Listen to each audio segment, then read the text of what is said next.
The day before my graduation project submission, I withdrew and destroyed my design, burning every finished piece to ashes. No sooner had I done this than the campus belle from my department dropped to her knees, begging me not to be so reckless, but I insisted on taking a leave of absence. In my previous life, during the graduation exhibition, my work was identical to hers. Even her design concept was word for word the same as mine.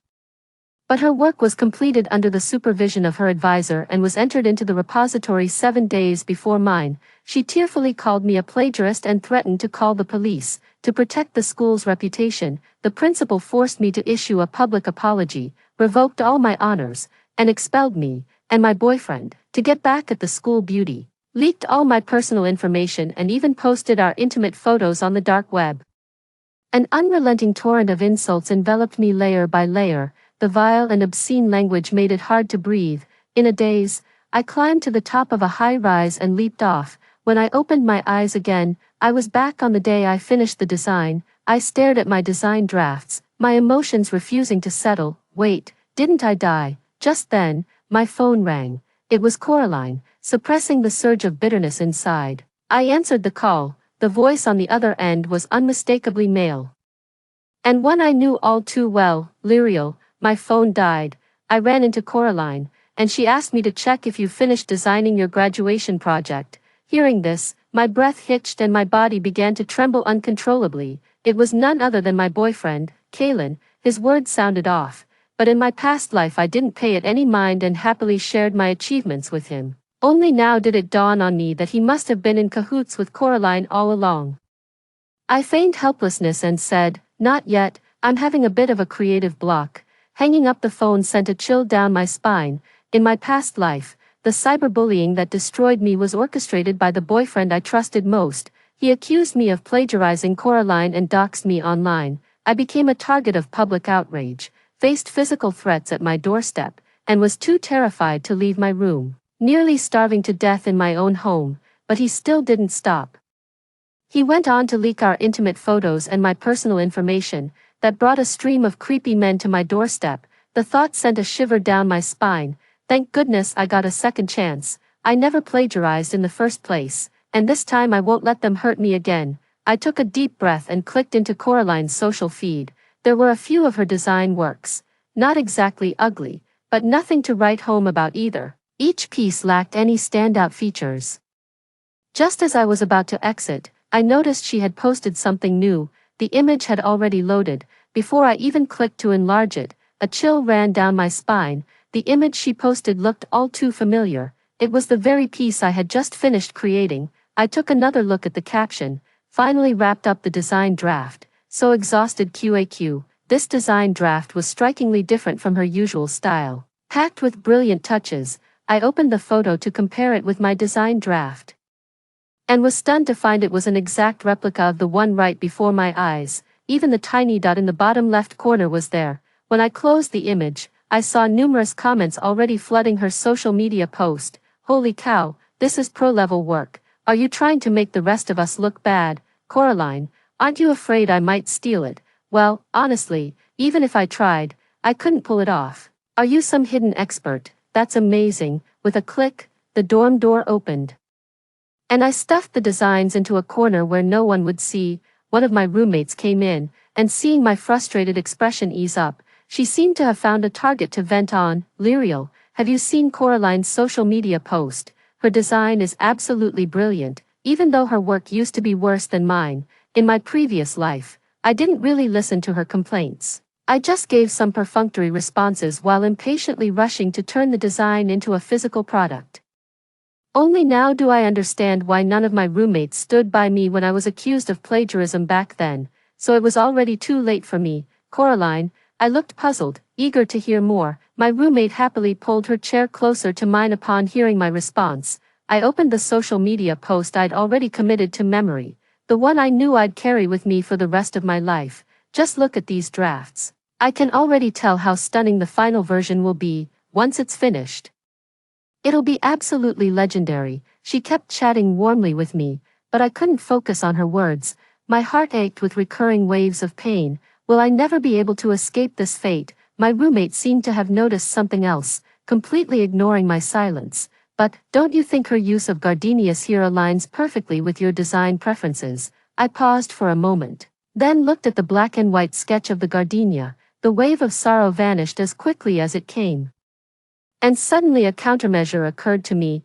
I looked at my roommate, hesitating for a long moment before finally making up my mind. Poppy, what if I told you her design draft is identical to mine? Would you believe me? What? Her genuine surprise put me somewhat at ease, and I decided to continue. She posted this photo on her social media just minutes after I finished drawing it. I thought I must have been seeing things.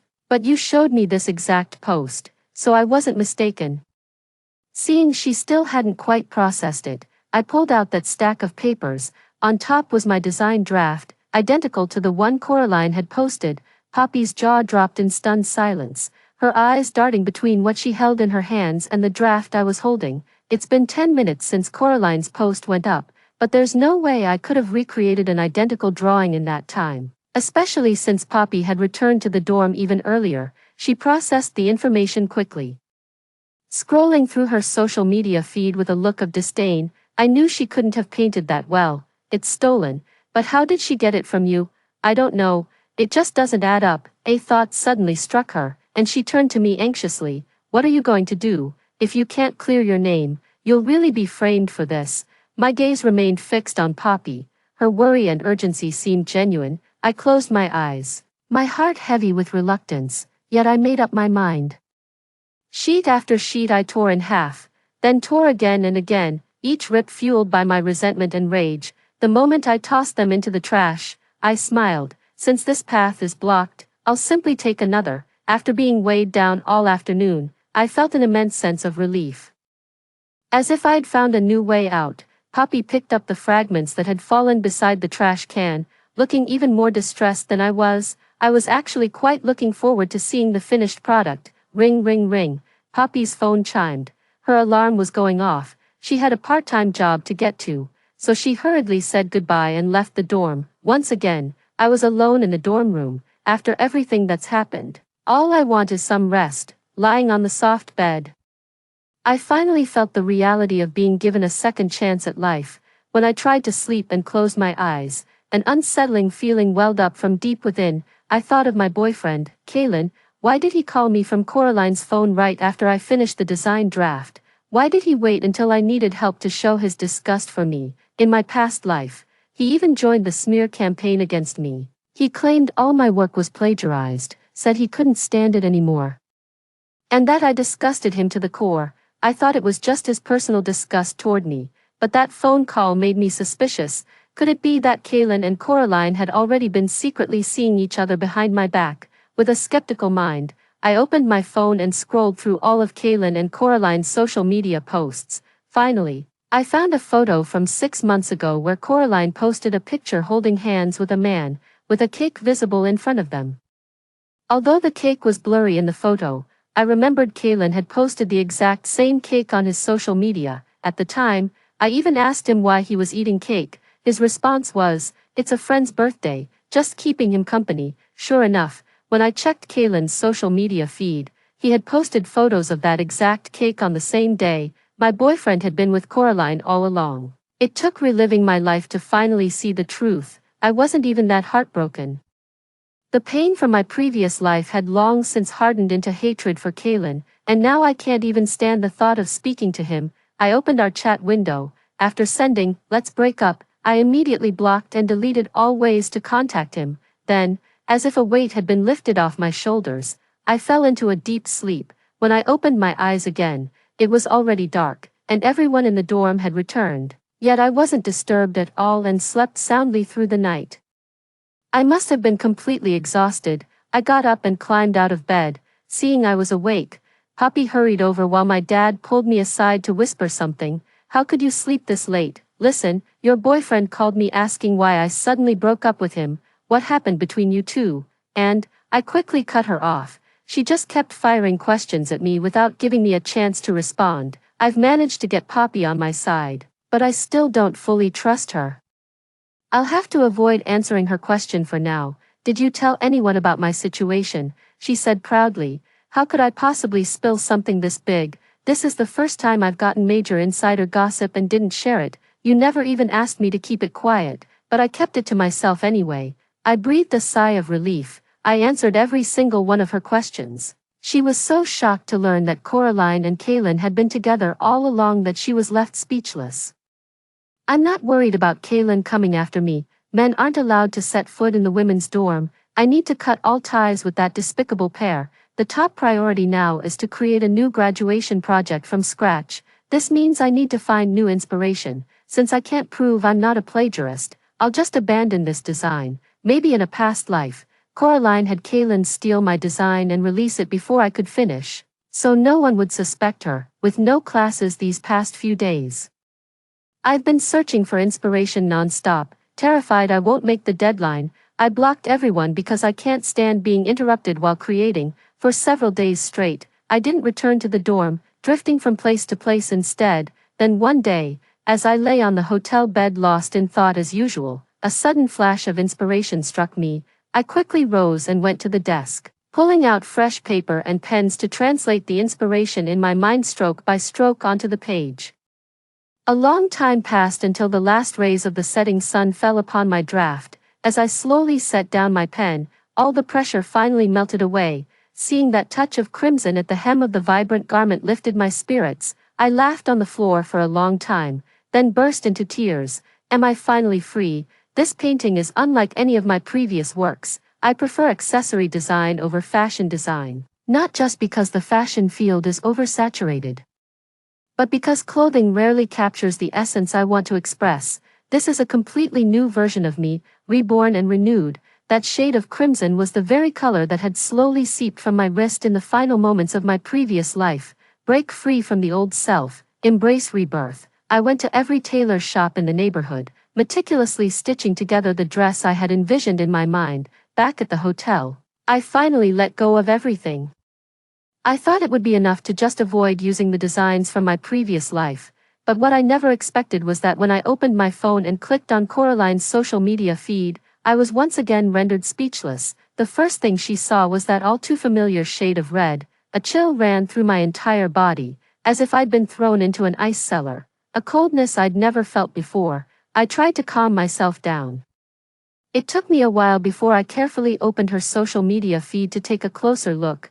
There it was, my design sketches and the clothes I'd poured my heart into creating, yet again identical designs and my garments, and just like before, they were released ahead of schedule without my knowledge. Why is this happening? I made sure to avoid everyone during this creation, so how did it still end up like this? I pressed down hard on the screen, my pent-up rage and frustration surging out as I tore up Coraline. Am I doomed to be forever accused of plagiarism, ultimately driven to despair and suicide? The previous post was a photo of a torn-up design draft. The caption read, "Someone ripped up my design draft." The post had already gathered numerous likes and comments within hours. This post was made just one day after the one announcing my first completed work. The caption on the new post read, "Feeling a bit down, but I'm not discouraged. Fresh work is out now." Someone even screenshotted these 3 moments and posted them on the campus forum. Within minutes, the forum thread shot to the top spot. Many people praised Coraline's work and spirit. Oh my god, this is an absolute masterpiece. I can't even imagine how stunning someone would look wearing it. Whose lifetime? Mine. This kind of person is so disgusting. They're just too jealous. What a shame about the previous work. Master, please teach me. Someone actually started a poll comparing me directly with Coraline. My work keeps winning awards, and people at school jokingly call me a trailblazer of our generation. Meanwhile, Coraline used to fly completely under the radar, but now she's being mentioned in the same breath as me by riding on the coattails of my work, and it makes me sick. I came up with an idea. I created a burner account to add Coraline on WeChat. I wanted to get to the bottom of this. She accepted the request almost immediately. I explained that I'd seen her impressive work on the campus forum and managed to get her WeChat through a mutual friend. I asked about her creative inspiration and what prompted such a dramatic shift in her recent design style compared to earlier works. I was genuinely curious to hear how she would respond. After waiting so long without her reply, I felt a slight sense of relief. She didn't dare to answer. Before I could fully calm down, my phone suddenly rang. Someone was calling me. I glanced at the contact name and saw it was Poppy. A sinking feeling instantly washed over me. I slowly answered the call, hearing the concern and urgency in her voice. Lyriel, check the school forum now. Coraline is spreading rumors that you threatened her and stole her work. I switched back to the forum thread in disbelief. The first post was Coraline's clarification. Hi everyone, I'm Coraline. Let me start by addressing a question someone asked. The attached screenshot showed exactly the question I'd asked Coraline using my alt account. The inspiration for this outfit came from within myself, and what I'm about to say answers the second question. The truth is, my previous designs weren't actually mine. Someone was threatening me. I still don't dare name this person publicly as she's quite influential at school, but all those designs were originally mine. I'm finally speaking up because I want to reclaim my identity. I've let go of those old works, which is why I've named this collection, Breaking the Self, Rebirth. That's the core inspiration behind it. Thank you all so much for your support and appreciation. The comments section has been buzzing with activity, with many people particularly intrigued by the revelation about the threats. Everyone speculating about who might have stolen Coraline's designs. Some people even started pointing fingers at me. Soon enough, more and more people began wondering if I was the one. Doesn't that destroyed piece look a lot like Lyriel's work? You know, the trailblazing artist. Now that you mention it, I see it too. She often incorporates gardenias into her pieces. The gardenia symbolizes quiet endurance. Isn't that Coraline to a T? If all those works were actually Coraline's, I can't even imagine how much recognition she's been denied.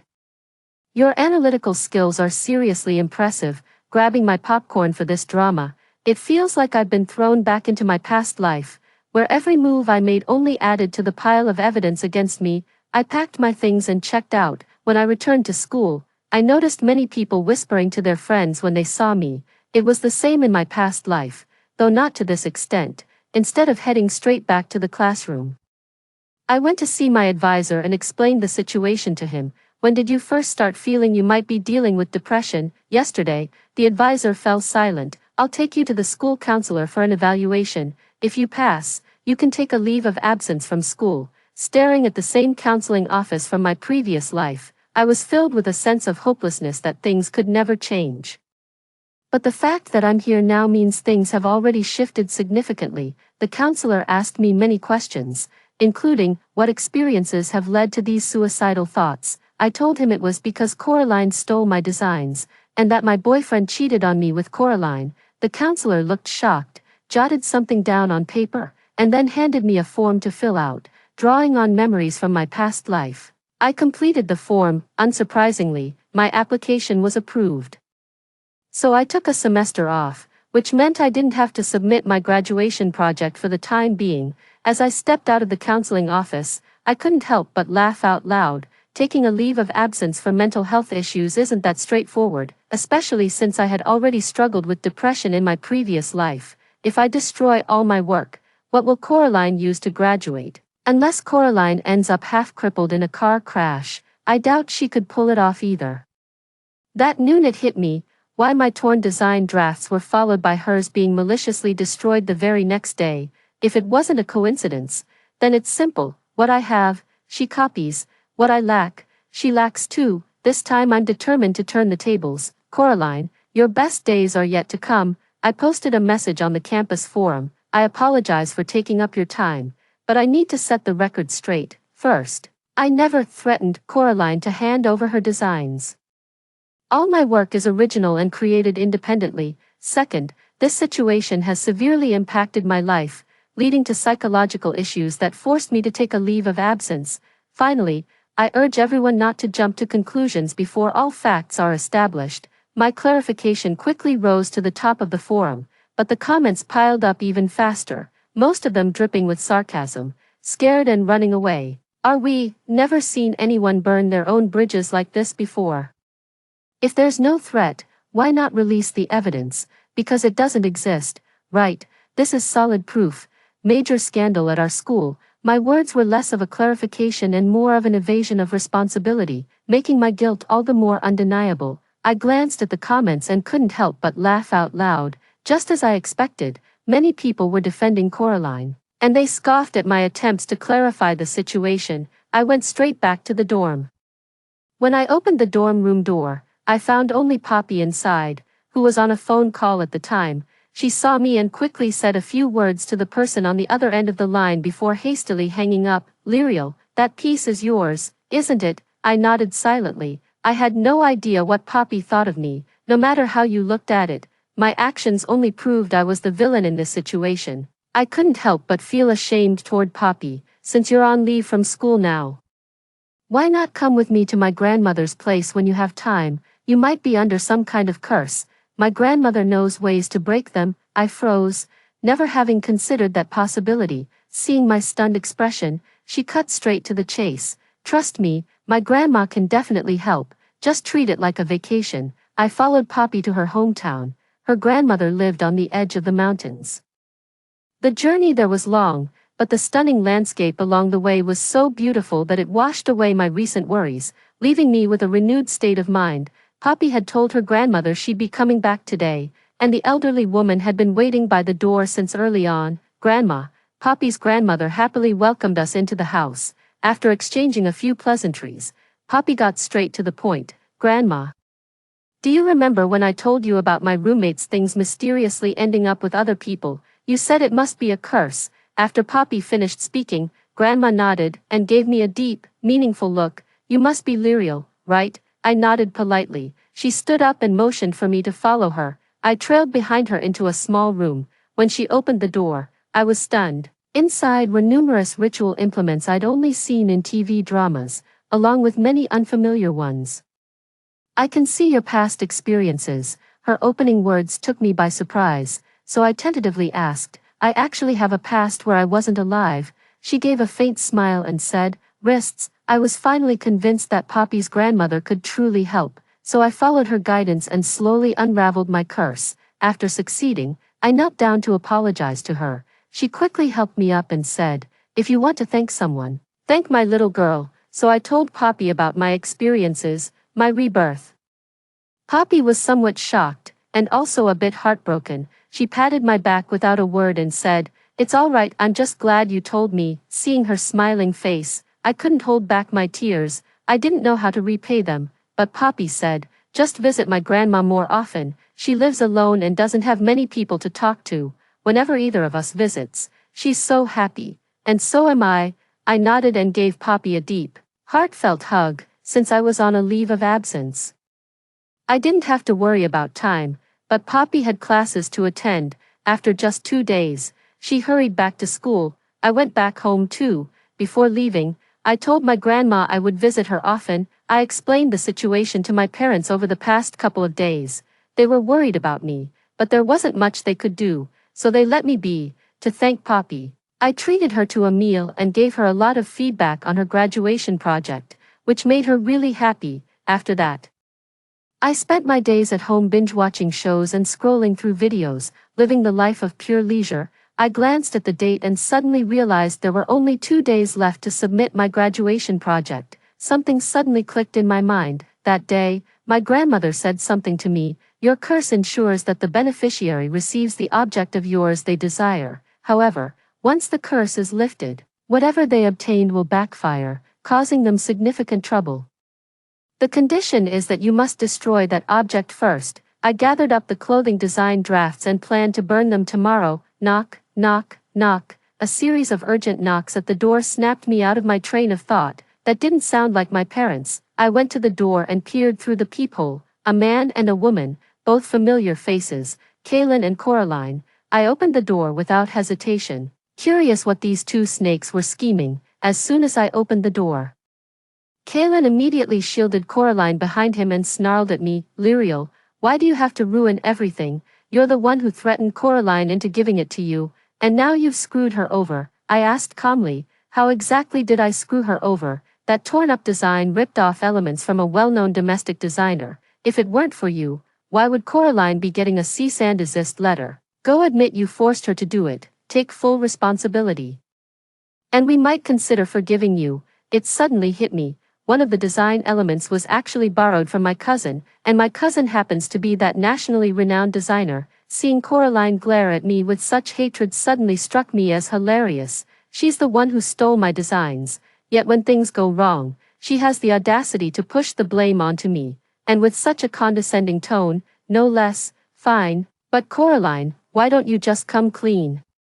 Admit you put a curse on me and that the designs were mine all along. I looked at her with a faint, ambiguous smile, and her face instantly turned pale. Lyriel, what nonsense are you spouting? Don't play dumb with me. Kaylin's anger intensified, as if he wanted to kill me. Seeing them in such a state lifted my spirits considerably. Since my approach doesn't meet your standards, perhaps you should find someone more qualified. Ignoring Kaylin's furious cursing, I shut the door right in his face, but Kaylin wasn't done yet. He started pounding on the door, yelling for me to open up while hurling obscenities. They only left after a neighbor finally lost patience and told them to keep it down. I opened the school forum to see what was going on. I was completely taken aback by what I saw. For 2 days straight, they had been discussing Coraline plagiarizing a renowned designer's work. There were even thousands of replies in the discussion thread. Coraline's explanation sounds more like an admission of plagiarism. I didn't copy S design. Lyriel commissioned this design from me. I had no idea it involved plagiarism, so technically Lyriel is the one who plagiarized. Do you think I'm stupid? This drama keeps getting juicier. Just when you think it can't get bigger, it does. Wait, first you said Lyriel threatened you, now you're saying Lyriel demanded it. Sounds like you're just passing the buck. How has this person survived this long? Genuinely curious. If it were my original design, we wouldn't be getting a cease and desist letter, but Coraline stole the design. I guess this is Coraline's just deserts. Then I burst out laughing. Hold your horses, Jiang ran. The best is yet to come. Coraline couldn't handle it, so he had Kaylin blowing up my phone trying to pin the blame on me. The first couple times I actually picked up, curious what excuse he'd come up with. All I got was blame and insults. I rolled my eyes wondering why I ever liked someone like that. Thank God Coraline was desperate enough to take him off my hands. The moment I blocked Kaylin, peace finally descended upon my world. All design majors need to submit their final projects tomorrow. I rushed out and found a secluded spot to burn all the clothes I designed along with the sketches. I didn't mind the loss since I had photos and could recreate everything, but could Coraline do the same? I strolled home feeling relaxed, ready to watch Coraline's scandal unfold the next day. What I never expected was for Coraline to show up right at my doorstep. I couldn't help but marvel at how quickly things moved. No sooner had the embers cooled than the next visitor arrived. Facing this unexpected guest, I remarked with a sarcastic tone. Shouldn't you be organizing your designs instead of barging in here, Miss Jiang? Hearing my voice, Coraline quickly turned around, her expression filled with urgency. She tugged at my clothes and pleaded desperately, I'm sorry, Lyriel, this is all my fault. Could you please remake the outfit? I'm begging you. I'll do anything you ask. I gave her a meaningful look and scoffed, but still said, sure. She immediately got excited and quickly thanked me, but my next words made her freeze in place. Go admit you stole my work and drop out. Coraline obviously wouldn't do that. As she left, she threatened me. Just you wait, Lyriel, if I stole from you once, I can do it again. I was genuinely scared, but what work do I even have left for her to steal? Still feeling uneasy, I called Poppy and asked her to give me Grandma's number. When I reached Grandma and told her what happened, she reassured me that I'd be fine. She'd already cast a protective spell on me to ward off any curses. Relieved, I decided to see what mischief Coraline was up to. On the day of the graduation project exhibition, I went to school. Each student drew lots to present their work, taking turns to showcase and explain their inspiration and unique features, while 10 leaders provided comprehensive evaluations. Even with my mask and glasses on, someone still recognized me. 2 people cautiously approached me, bowed, and expressed that one shouldn't jump to conclusions. Public opinion has shifted now, and some have started apologizing to me. They were among those who came to offer their apologies. I casually said it was no big deal. No one's giving me a hard time anymore. In fact, lots of people have added me on WeChat to apologize. I've accepted their apologies, and now my reputation's starting to turn around for the better. After watching several people go before her, when it was finally Coraline's turn, I found myself wondering what she had to present. I couldn't help but burst out laughing when she pulled out the garment. This piece completely fails to capture the essence of the original design. The vibrant crimson was diluted into a pale pink, utterly diminishing the garment's visual appeal. I watched with amusement as she stood there flustered, Her face pale with panic, the judge waited, but she still didn't speak, so he asked, Miss Coraline, what was the inspiration behind your clothing design, and what are its distinctive features? Coraline seemed to finally make up her mind and spoke in a trembling voice. It was inspired by my own experiences. My childhood hardships left me with little hope, but this design represents a new hope, which is why I created this outfit. She had only spoken halfway when the audience below couldn't help but start whispering among themselves. I managed to catch a few of their words. Wasn't this inspiration born from her brave resistance against someone's threats, right? Did you notice that outfit is different from what we saw on our phones too? Could she really have stolen it from Lyriel? The wave of criticism hit Coraline, and she broke down in tears, unable to hold back her emotions any longer. She hastily told the judges she needed to use the restroom. She bolted from the room as if making an escape. I followed her to the restroom. She looked at me as if grasping at the last straw, pleading desperately, Lyriel, I'm begging you, please help me. I was truly wrong. I shouldn't have cursed you. If you let me pass the graduation project, I'll do anything you ask. I'm not one to easily feel sympathy. Seeing her in that state, I couldn't help but burst out laughing. I took out my phone and tapped on it. Coraline, last time I forgot to record, so I couldn't reveal the truth. But this time, I didn't forget. Her already pale face seemed to drain of all color as she knelt on the ground, utterly speechless. I returned to the venue where the graduation projects were being displayed. Stepping onto the presentation platform, I first greeted everyone. Hello everyone, I'm Lyriel. You're probably wondering why I'm here. Let me clarify, I'm not here to present a design, but to clear my name. I then played the recording from my phone and held it up to the microphone. Coraline's voice came through, Lyriel, please, I'm begging you, help me out. I know I was wrong. I never should have placed that curse on you. If you'll just let me pass the graduation project, I'll do anything you ask. After the recording ended, the room buzzed with whispered discussions. I continued, as absurd and unbelievable as it sounds, Coraline stole my work and accused me of threatening her into designing for me. She deceived everyone while I was completely innocent. My hard-earned creations were taken by her, and now she has the audacity to beg for my help. After this, those who had criticized me on the school forum came forward one after another to apologize. The backlash against Coraline was even more severe. She failed her graduation project. Furthermore, she was sentenced to 3 years in prison for defaming a classmate and plagiarizing others' work. While giving her statement, she begged for my forgiveness, and I silently mouthed 3 words to her. Are you even worthy? Kaylin apologized and begged me to get back together. But I just gave him a scornful look and walked away without saying much.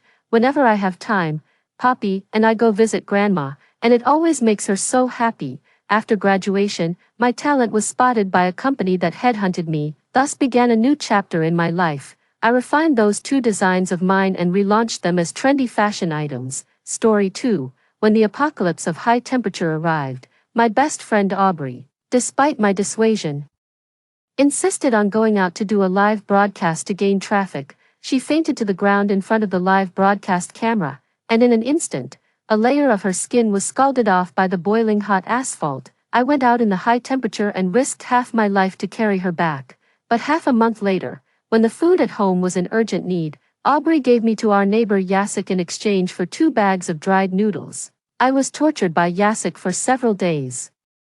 When I was on the verge of death, he threw me onto the street, and within less than half a day, I was dried into a piece of jerky by the sun. After that, I was eaten by Jacek and Aubrey. After the high temperature ended, Aubrey was rated as the bravest short video blogger by netizens who didn't know the truth, and Jacek continued to live a carefree life as if nothing had happened. Only I died in that terrifying high temperature. When I opened my eyes again, I actually returned to a week before the apocalypse of high temperature. Aubrey, Jacek, this time, I will eat hot pot, enjoy the air conditioning, and watch you die. 1. Thank you, Brother Ryder, for the rocket. Moi, Brother Ryder. Aubrey is about to lose the PK. Come on, brothers. Aubrey was doing a live broadcast again. In my previous life, every day I was disturbed by the sound of Aubrey's live broadcast and couldn't rest well. Wearing earplugs to sleep didn't help either. However, today, for the first time, I thought the sound of Aubrey's live broadcast was so pleasant. I was reborn and returned to a week before the apocalypse of high temperature. Realizing this, I quickly opened the refrigerator and drank a large bottle of iced cola. I didn't stop until the bottle was empty, and then I burped. In my previous life, the burning pain of being scorched by the sun, being trapped in the melted asphalt, and losing water little by little was slowly relieved. Aubrey was still doing the live broadcast as if there was no one else around, thanking one big brother after another who sent gifts in a sweet voice. In my previous life, it was with this kind of voice that she sent voice messages in the property owners group. Is there any kind-hearted big brother or sister who can give me a little something to eat, please?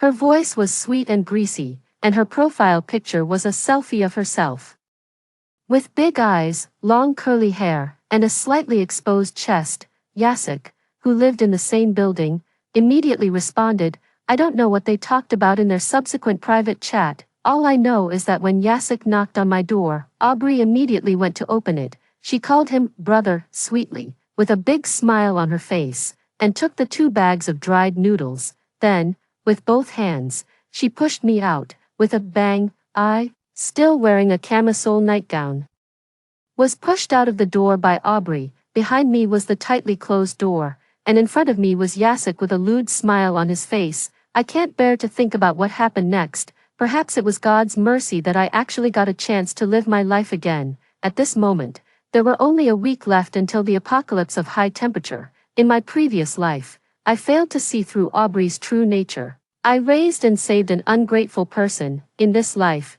if she wants to seek death, then let her die. Don't drag me along. And Jacek, I will definitely make sure he doesn't die a good death either. The ding-dong sound of the phone notification pulled me out of my thoughts. The highest temperature today is 43 degrees.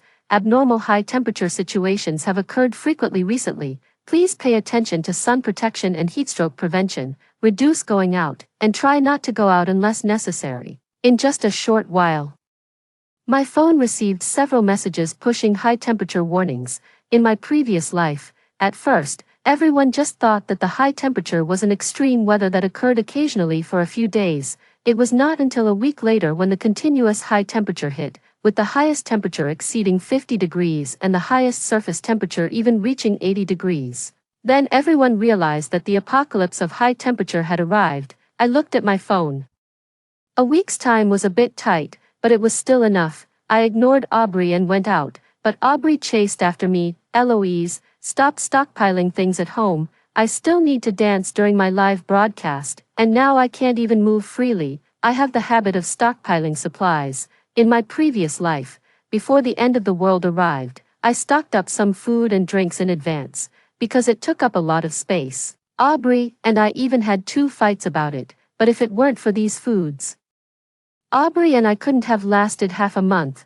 Yet she ate the supplies I stocked up on while repaying my kindness with ingratitude. She was extremely vicious. This time, I decided to let go of my urge to help others and no longer persuade her earnestly. I just nodded and said to her, got it. It won't interfere with your live broadcast. Of course, I wouldn't buy any more things for home. I want to see how you can survive this time with nothing, too, under the extreme high temperature conditions. Even if the air conditioner is set to more than 10 degrees, it takes 3 hours to lower the temperature. The power consumption increased significantly, and the power supply couldn't keep up. The power department had no choice but to supply power by region and time period. Many people were even heatstroked to death at home. In my previous life, Aubrey lay in a bathtub filled with water, and I sat in a large water bucket filled with water. Only in this way did we barely survive the time without electricity. Aubrey, if you like the bathtub, you can still lie in it. In this life, I'm going to live in a big villa. I rented a single-family villa in the villa area 3 kilometers away. The homeowner's family was all abroad, and I could move in at any time after signing the contract. I looked at the rent. It was really expensive, but compared with my life, it was nothing. I also needed to renovate the villa to ensure everything was foolproof.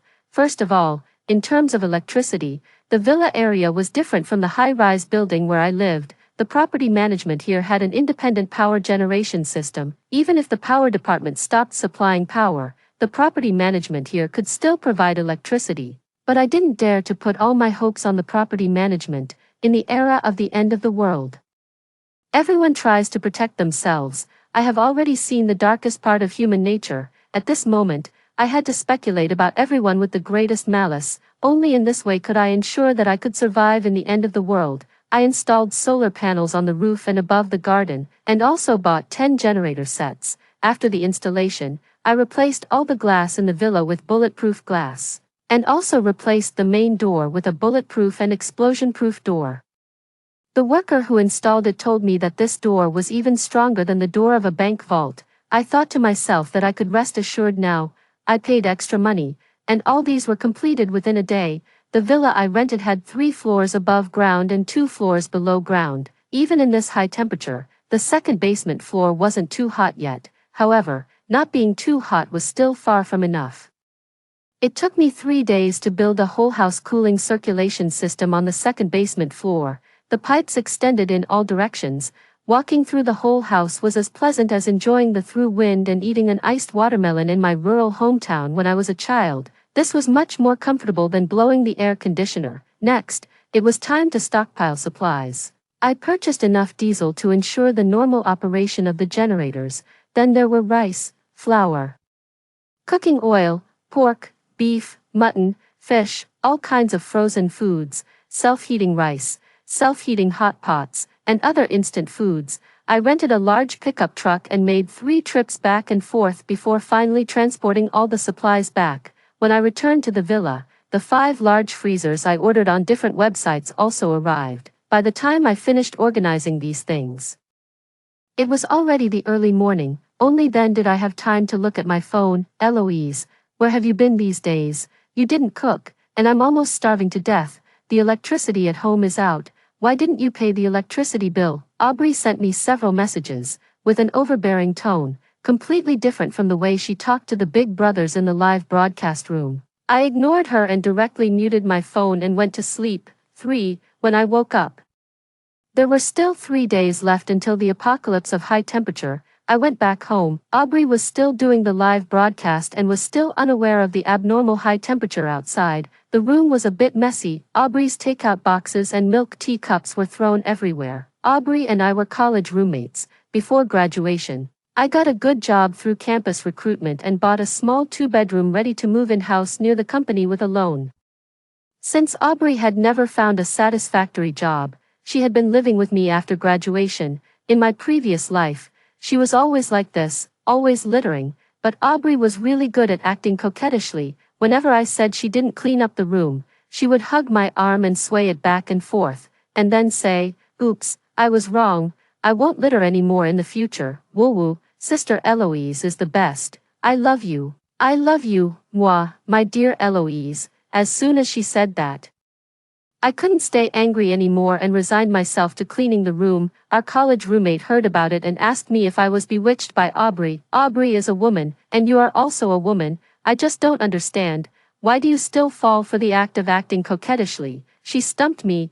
I couldn't figure it out either. Until my birthday, my parents said they were busy again and didn't have time to accompany me. But that day was clearly Saturday. That night, I saw their WeChat moments. They accompanied my younger brother to an amusement park for a whole day. After posting in the moments, they casually sent me a message saying, "Happy birthday." I was lying alone in bed, feeling lost and dejected. At that moment, Aubrey came into my room singing the happy birthday song and holding a small cake. With a rising tone, she said, "Happy birthday, my dear Eloise." I wasn't blind. As soon as she came in, I saw the action camera clipped to her collar. I clearly knew that I was the material for her new video. However, I couldn't help but indulge in her warm feelings. This friendship was false. I had already discovered it, but I had never been able to pull away. I shook my head. In my previous life, I really made too many mistakes. I ignored the garbage and put away the important documents, and packed a few clothes into the suitcase. Seeing that Aubrey was still focused on interacting with the big brothers in the live broadcast room, I quietly installed cameras at the main entrance and several hidden corners in the room. After checking on my phone and confirming that the images were all normal, I picked up the suitcase and left again, but I didn't go downstairs. Instead, I went upstairs to room 2503, Yasek's home. Then, I left the community, for I still had to continue stockpiling supplies. The things I bought before were all food to ensure basic living. Now I started to choose some of my favorite snacks, marinated foods, desserts, beverages, and ice creams. I also replenished some daily necessities, such as toilet paper and sanitary napkins. After that, I went to a pharmacy and prepared enough regular medicines and heatstroke prevention medicines. I only knew that the high temperature in my previous life lasted for 3 months before it ended, but I didn't know whether a new round of infectious diseases would break out after the high temperature ended. I had to prepare enough medicines, whether it was a cold, fever, heatstroke, or an infectious disease. I had to be able to deal with it. Of course, there were also necessary self-defense items. I transported all these things back to the villa. In the evening, the water and water source filters I bought online also arrived. After organizing all the things, looking at the room full of food and daily necessities, not to mention 3 months, I could even survive for a year. In the remaining 2 days, I successively replenished some things. I also bought some sports equipment, a game console, and various game cartridges. Since I had already built a safe house, why not enrich my entertainment life as well? Then, I gave a thorough cleaning to the several rooms that I would probably often go to in the future. There were too many things in the room. It was better to keep a low profile, and it was no longer convenient to hire someone to clean it now. 2 days later, the temperature suddenly rose to 50 degrees. I knew that the apocalypse of high temperature had arrived. The school had already suspended all classes a week ago, and now even online classes were no longer held. All companies had also completely shut down, except for some large chain supermarkets that were still open. All other businesses had closed. As a result, there was a rush to buy goods in the supermarkets. The overwhelming news about the high temperature made everyone feel anxious. Aubrey was also panicked. She only cared about the live broadcast and didn't care about the high temperature at all. It wasn't until today, when she couldn't order takeout, that she realized what had happened. In my previous life, despite Aubrey's dissatisfaction, I successively stocked up some food and drinks at home. In the first few days of the end of the world, I originally wanted to stockpile some more, but Aubrey kept saying it was enough. If you buy more, there won't be any space to put the atmosphere lights for the live broadcast. Hearing her say that, I took stock of the supplies I had stocked up and thought that these things should be almost enough, so I didn't buy any more. Who could have imagined that later, even if I wanted to buy, I couldn't get any? In the surveillance, Aubrey was still walking around anxiously while holding her phone. At this moment, I was comfortably drinking an iced cola on the second basement floor of the villa. The cooling circulation system was set at the most suitable 26 degrees by me.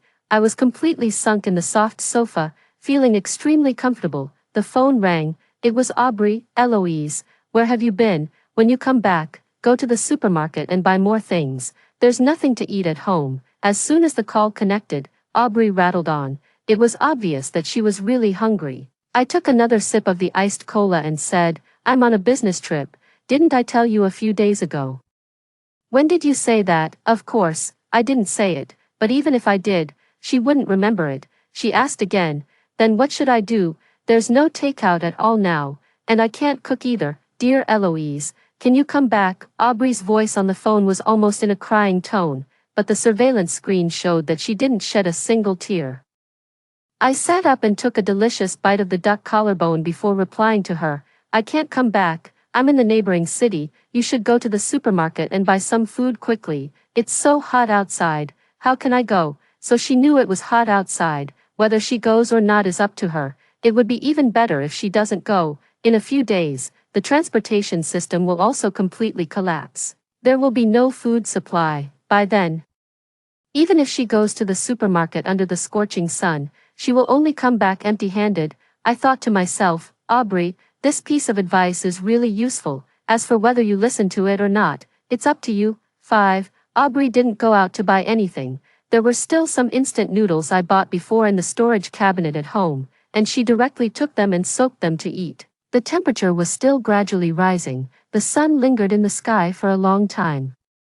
The air was stuffy, and there wasn't even a trace of wind. Every day, there were people who died due to the high temperature. Some were heatstroked to death, and others died of some complications caused by the high temperature. There were so many casualties that the hospitals could no longer admit patients. Several departments jointly issued a statement. calling on everyone not to go out, to do a good job of preventing heatstroke and cooling down at home.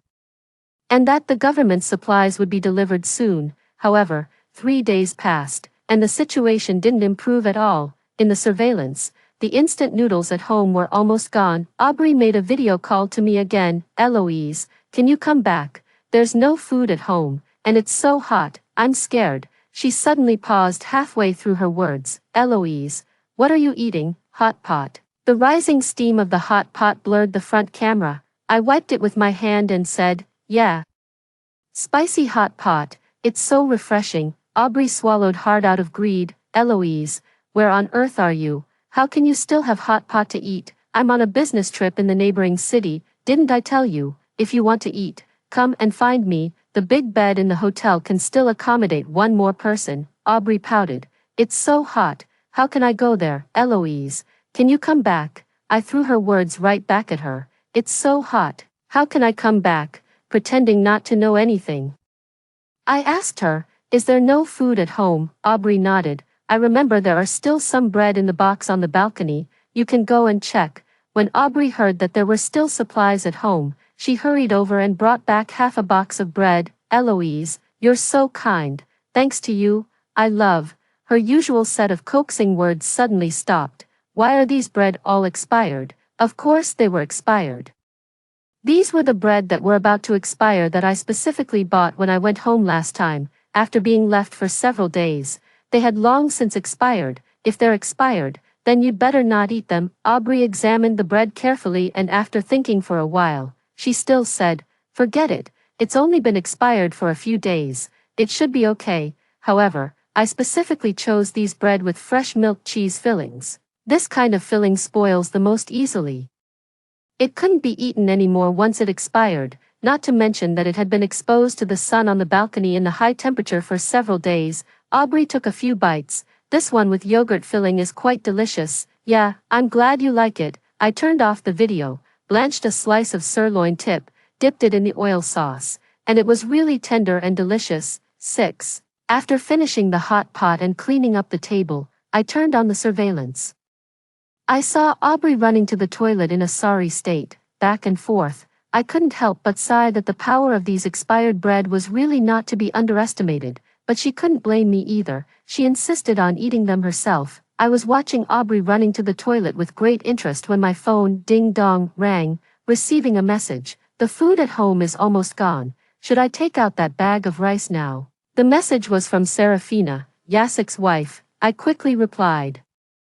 Wait for 2 more days, don't worry, I'll pick you up. In my previous life, during this apocalypse of high temperature, Serafina died a few days earlier than me. On that day, Yasek dragged me back to his home. It was Serafina who had been standing in front of me all the time. However, the physical strength gap between a woman and a man was too great. During the argument, Serafina was pushed hard by Yasek, and the back of her head hit the sharp corner of the table, bleeding continuously.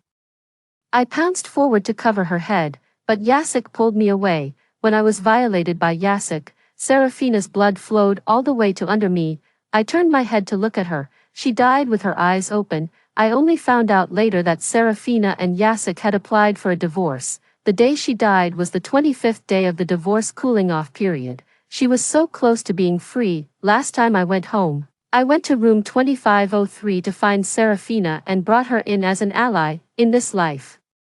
I want to save myself, and I also want to save her. Soon, I waited for this opportunity. Aubrey was so weakened by those few pieces of bread, and there was nothing else to eat at home except the bread. Just like in the previous life, she sent a voice message in the community property owners group. Is there any kind-hearted big brother or sister who can give me a little something to eat, please? Looking at her voice message, I couldn't help but laugh. I laughed at myself in the previous life.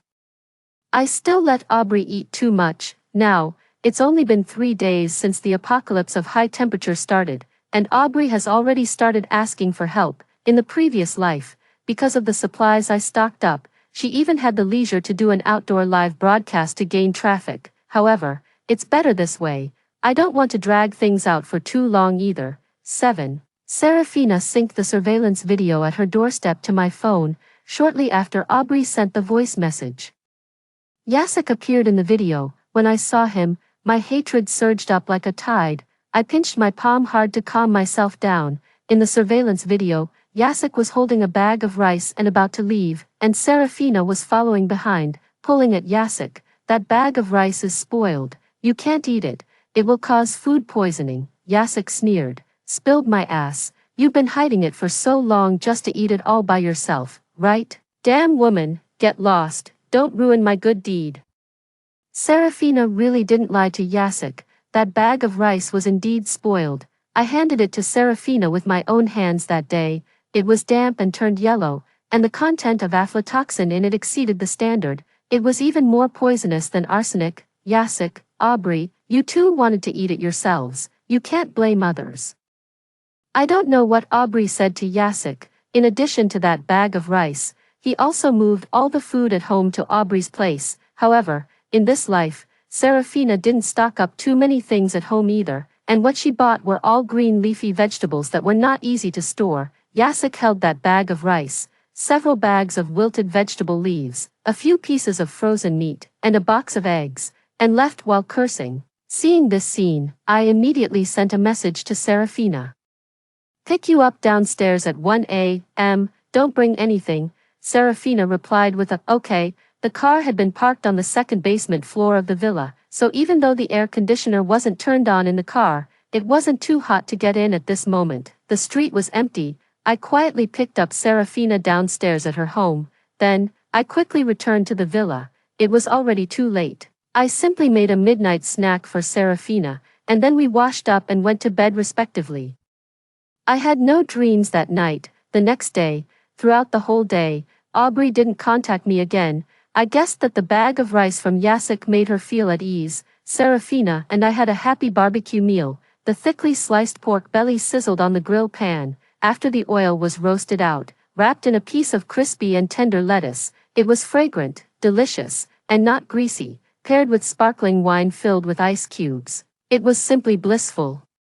I had been using watching the surveillance as entertainment these days. Unexpectedly, as soon as I turned on the video today, I almost vomited out what I had just eaten. On the screen were two intertwined bodies. Serafina also came over to take a look, and then directly knocked the phone out of my hand. Don't look, you might get pink eye. I was amused by her, but I still endured the nausea and edited the video of the two of them, pixelating the key parts. I knew that in a few days this video would come in handy. 8. Since she discovered that my cooking skills were only at the level of being edible, Serafina took the initiative to take over the task of cooking, so I was responsible for washing the vegetables before the meal and washing the dishes after the meal, and she was responsible for cutting and stir-frying the vegetables. The apocalypse of high temperature outside didn't seem to have any impact on us, on the contrary. The two of us who had never had any interaction before had a rare and pleasant time in this safe house that I built with my own hands. I was eating the braised pork belly made by Serafina. It was rich in oil and sauce, and stewed extremely tender and soft. I picked up 2 pieces and put them on the rice, then scooped up a spoonful of the braising broth and mixed it with the rice. It was so delicious that I was at a loss for words and could only keep exclaiming, so fragrant, so fragrant. As for Aubrey and Jacek, they just had all kinds of fried rice every day. At first, there was meat and eggs, and later it was just fried rice with soy sauce. It didn't take long before the two of them showed different degrees of physical reactions: nausea, vomiting, diarrhea, loss of appetite, high fever. Jacek thought that it was because they ate fried rice with soy sauce every day and their stomachs couldn't stand it. As soon as the symptoms improved a little, he immediately forced Aubrey to go out and buy things, but he didn't know that these were just some of the early symptoms after ingesting aflatoxin.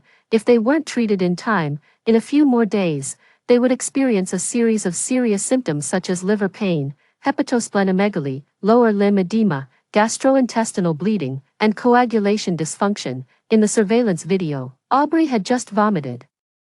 Her usually delicate and beautiful face was now pale with an unhealthy yellowish tint. Jacek grabbed her hair and pushed her towards the door. Aubrey whimpered and cried as she was dragged by him. It's so hot outside. How can I go out? In just a few days since the apocalypse of high temperature started, the temperature had already approached 60 degrees. Someone had tested that the surface temperature even reached 80 degrees. The reason why I rented that large pickup truck at that time was that 1. It had a large space, and 2. The previous owner liked self-driving trips and often drove this car in the desert before. Therefore, all the tires had been replaced with the kind that could withstand the highest temperature. In the current weather, ordinary tires might not be able to withstand it. If a person walked around outside on foot, it was really hard to say whether they would still be alive. These two people were as affectionate as honey a few days ago.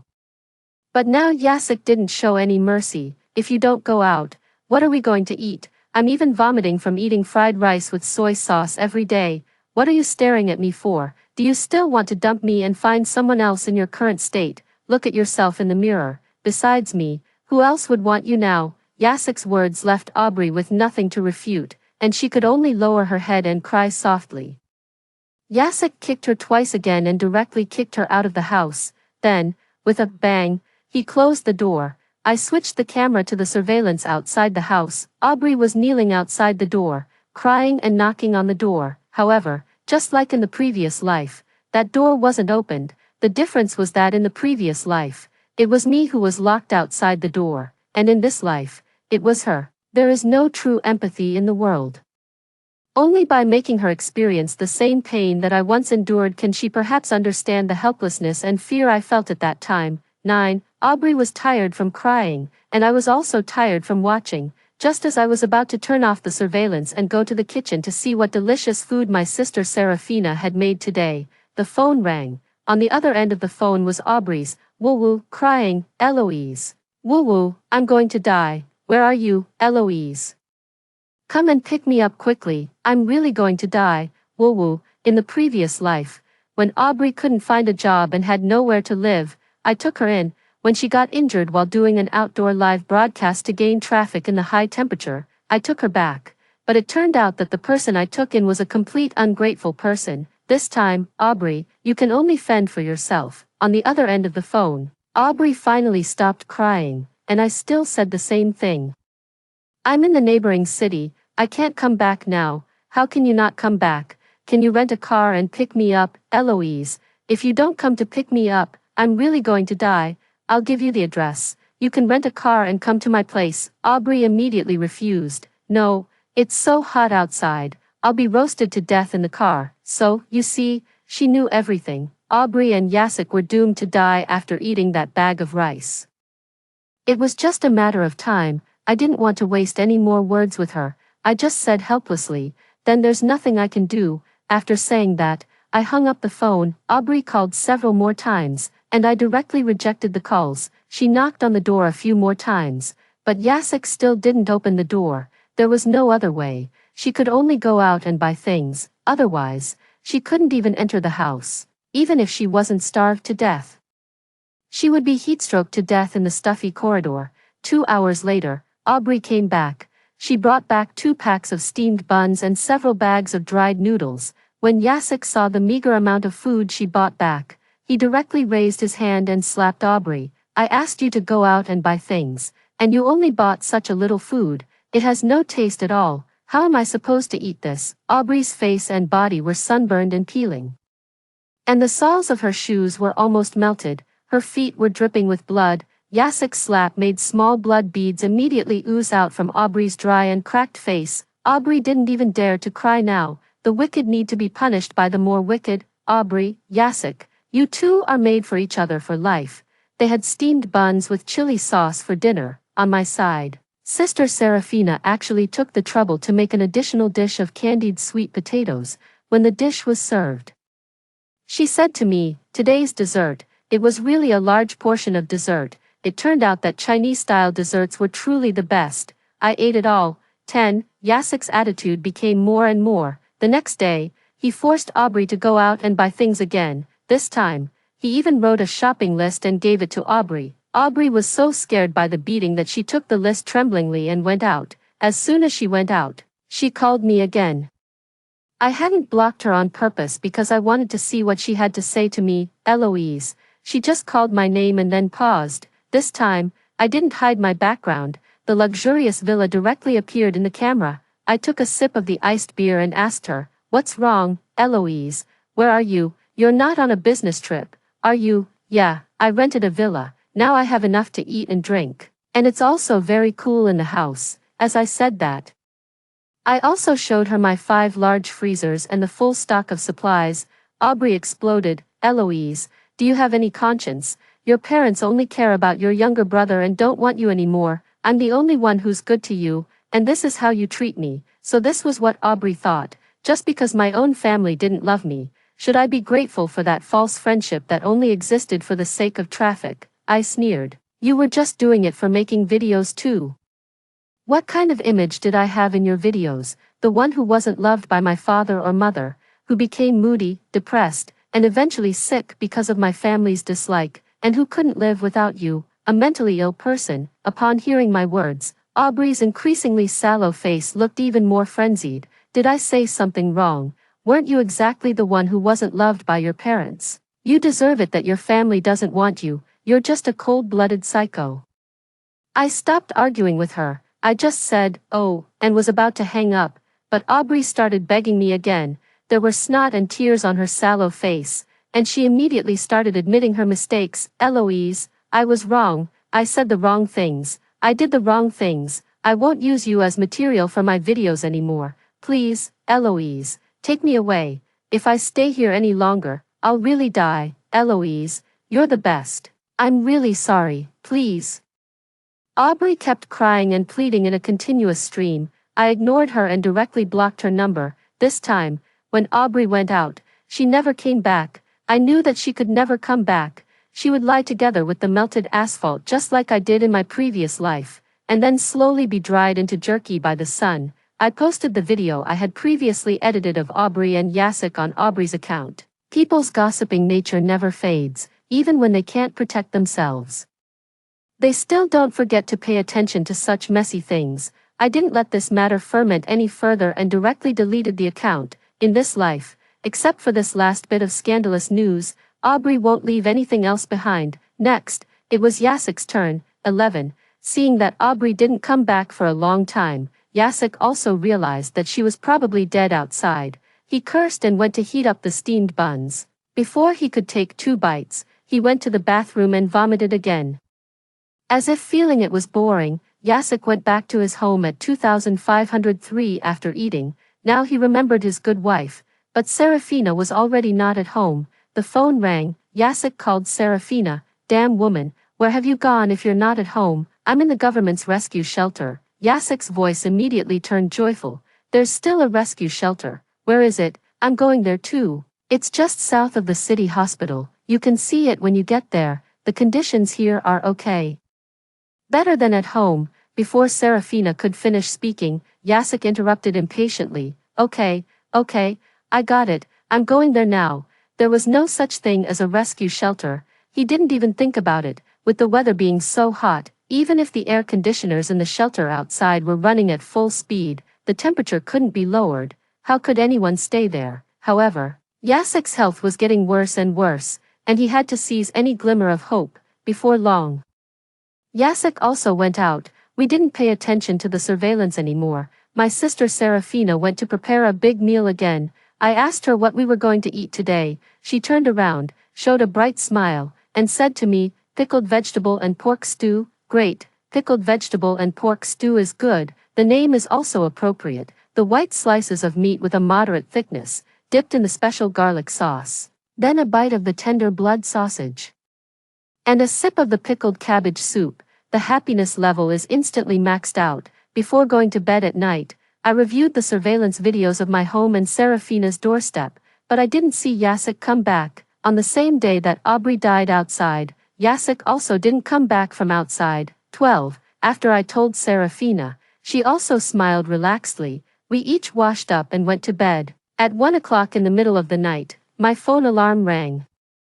I laboriously took out a small box of things from the storage cabinet. Then, I knocked on Serafina's door. I couldn't knock her awake. Serafina sleeps quite soundly. Fortunately, she didn't lock the door. I directly went to her bed and shook her. Sister Serafina, wake up." Half an hour later, we drove that large pickup truck and found Jacek's body.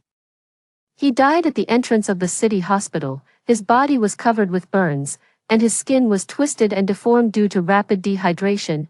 He was foaming at the mouth, and his death was a tragic sight. I turned to the passenger seat and asked Serafina, "Are you scared?" She rolled her eyes at me. "He deserved to die. Why should I be afraid of him? If you say so, then I'm relieved." I turned the car around so that the passenger side was facing Jacek. And then I carried that small box of things from the back seat over. Here, I gave Serafina a pack of sparklers. I originally planned to use them to celebrate the end of the high temperature, but it seemed that today was more worthy of celebration. We opened a small crack in each of the car windows, and the heat wave immediately rushed into the car. Inside and outside the car were two different worlds. The 2 packs of sparklers burned brightly in the stuffy night. When the firelight went out, only the ashes were left, just like Jacek's future. We closed the car windows. I followed the road from home to the supermarket and found Aubrey's body. So this was what it was like to be dried into jerky. We followed the same procedure, and Serafina and I each lit a pack of sparklers again. Under the gorgeous fireworks, I gently said to myself in my heart, "Eloise, you've avenged yourself." On the way back to the villa, I asked Serafina, "Aubrey actually didn't do that much. Do you think I'm too vicious? After all, the things Aubrey did in this life weren't enough for me to want to take her life." After saying this, I waited nervously for Serafina's response. Unexpectedly, she just looked at the scenery outside the car window that was rapidly receding and said lightly, "The day before you came to find me, I had a dream. I dreamed that in a few days, the apocalypse of high temperature would come, and I was beaten to death by Jacek." She didn't say the rest of the words, but we both understood what she meant. No wonder she agreed to my suggestion without waiting for me to say much that day. She also never asked why I would spend more than half of my savings to build such a safe house. Perhaps many things already had answers long ago. 1. The infectious diseases that I was worried about after the high temperature didn't break out either. Serafina and I both sold that house in the community, and together we bought a large riverside flat in the city center. On the day of the move, Serafina prepared a very sumptuous meal. We both drank a little wine and chatted freely, until 12 o'clock at night. The alarm on our phones rang. Serafina got up and took out a big thing from the refrigerator. "Eloise, happy birthday." "Well, the ice cream cake is delicious too." Story 2. I opened a barbecue restaurant at the end of the world, while others fought zombies on an empty stomach. I enjoyed my daily feast of sizzling, oily pork belly. This is my 3rd day in this world. I sighed as I watched the pork belly roast. 3 days ago, the gas cylinder in my store exploded, and when I opened my eyes again, my barbecue restaurant and I had ended up in this godforsaken place. There are hardly any people here, just ruins everywhere, and at night, there are no street lights at all. It's pitch black outside the store. The craziest part is that there are zombies here, just like the ones in the movies, all bloody with severed limbs. Fortunately, for some reason, the zombies can't enter the store, so I've managed to survive here these past few days. I flipped the pork belly until it changed color and sizzled with oil before taking it off the grill and stuffing it into my mouth. It was fragrant, oily, and delicious. My cooking skills are still as good as ever, but these days, my store only had an endless supply of pork belly and beer, nothing else. Every time I tried to reach for other ingredients in the freezer, it felt like a barrier blocked my hand. An electronic voice advised me, "Please start serving customers to unlock the remaining ingredients." After 3 days of eating grilled pork belly, I was nearly sick of it. But where are the customers, aside from wandering zombies? There's no one around. Surely, I can't invite a zombie in for a drink. Holding a skewer of pork belly, I squatted at the doorway, sighing deeply, hoping for a customer to fall from the sky. After a long wait, my legs numb from squatting, the doorway remained engulfed in darkness, the night shrouded in thick fog, with only the moans of zombies from the distant ruins. In this dark world, only the barbecue shop emitted a faint light. Having just finished my last sip of beer and about to head to the back kitchen to rest, a shaky figure suddenly appeared at the doorway. I thought it was a zombie, but upon closer inspection, it was actually a person, a young man with a round face, around 175 centimeters tall. Though covered in blood and staggering, his eyes were still clear. He was indeed a human. At that moment, he stared at me in shock, his face filled with disbelief, his hands trembling on the window. A customer, my mind screamed in excitement, and before I could think, I opened the door. squeezed out a smile, and gently called out as I used to do at the night markets, "Handsome, care for some barbecue?" Felix sat dazedly at the barbecue table. This was really a barbecue restaurant. Around him were many plastic chairs and tables, stained with grease, and a keg of draft beer in the corner. The disposable chopsticks on the table looked cheap, typical of those found in night market barbecue joints. The air in the restaurant was filled with the smell of grilled meat, mingling with the scent of oil and various seasonings. Both familiar and strange. How long had it been since he last had barbecue? It seemed like since the apocalypse hit 3 years ago, he hadn't had a decent meal. The once 180-pound chubby boy now weighed only 120 pounds. He was practically skin and bones, and now, he looked up at the shop owner on the other side of the room. Was this barbecue restaurant in the ruins real or just an illusion? The young female shop owner was grinning as she grilled a handful of pork belly, the fatty oils glistening and popping as they dripped onto the charcoal. The cumin powder wafted through the air, blending with the aroma of the grilled meat, causing his stomach to churn and his mouth to involuntarily salivate. Felix thought he should leave. This was the apocalypse. After all countries had ceased to exist, and only a tenth of humanity remained. How could a barbecue restaurant possibly exist here, especially one that seemed so normal? It was entirely abnormal, but the smell of the grilled meat was like a rope tightly binding him, preventing him from moving. His eyes fixated on the skewers over the fire. He desperately wanted to snatch them and stuff them into his mouth. Fortunately, the torment didn't last long. The shop owner sprinkled the last bit of chili powder on the skewers, pressed something on the charcoal grill, and piled about 20 skewers of grilled pork belly onto a plate. She also filled a cup with draft beer from the keg beside her. The ice-cold beer with its frothy white had condensed a layer of vapor in the air. The shop owner placed the tray and beer on Felix's table and smiled. "Thanks for waiting." The steaming skewers sent a wave of hot air towards him, with an overpowering aroma wafting through the air. Felix was momentarily stunned, staring blankly at the slightly charred pork belly before hesitatingly asking, "Is this for me? Can I eat it?" The female shop owner smiled and said, "Of course, but do you have anything to pay with?" After a moment's thought, Felix clumsily pulled out a few green crystal cores from his pocket, scratching his head and sheepishly handing them over. "Will these do? They're from a first-level zombie, and nowadays they can buy 2 corn cakes." As he spoke, he lowered his head, clearly aware that these cores were hardly a fair exchange for the succulent pork belly. After all, it was meat. In the first year after the apocalypse, all livestock industries had vanished. He could hardly remember the last time he had meat. Frozen meat fetched astronomical prices on the black market, and was often priceless. Not to mention, the pork belly looked incredibly fresh. Felix's face reddened. He wanted to run away, but his legs wouldn't move. The aroma was too enticing. Even a single bite would be worth it. These crystal cores were his only possession. He had been injured just earlier protecting them. Surprisingly, the shop owner took the cores with interest, inspected them briefly, and nodded. "These will do. Let me know if it's not enough, and I'll cook some more," she said, returning to her counter.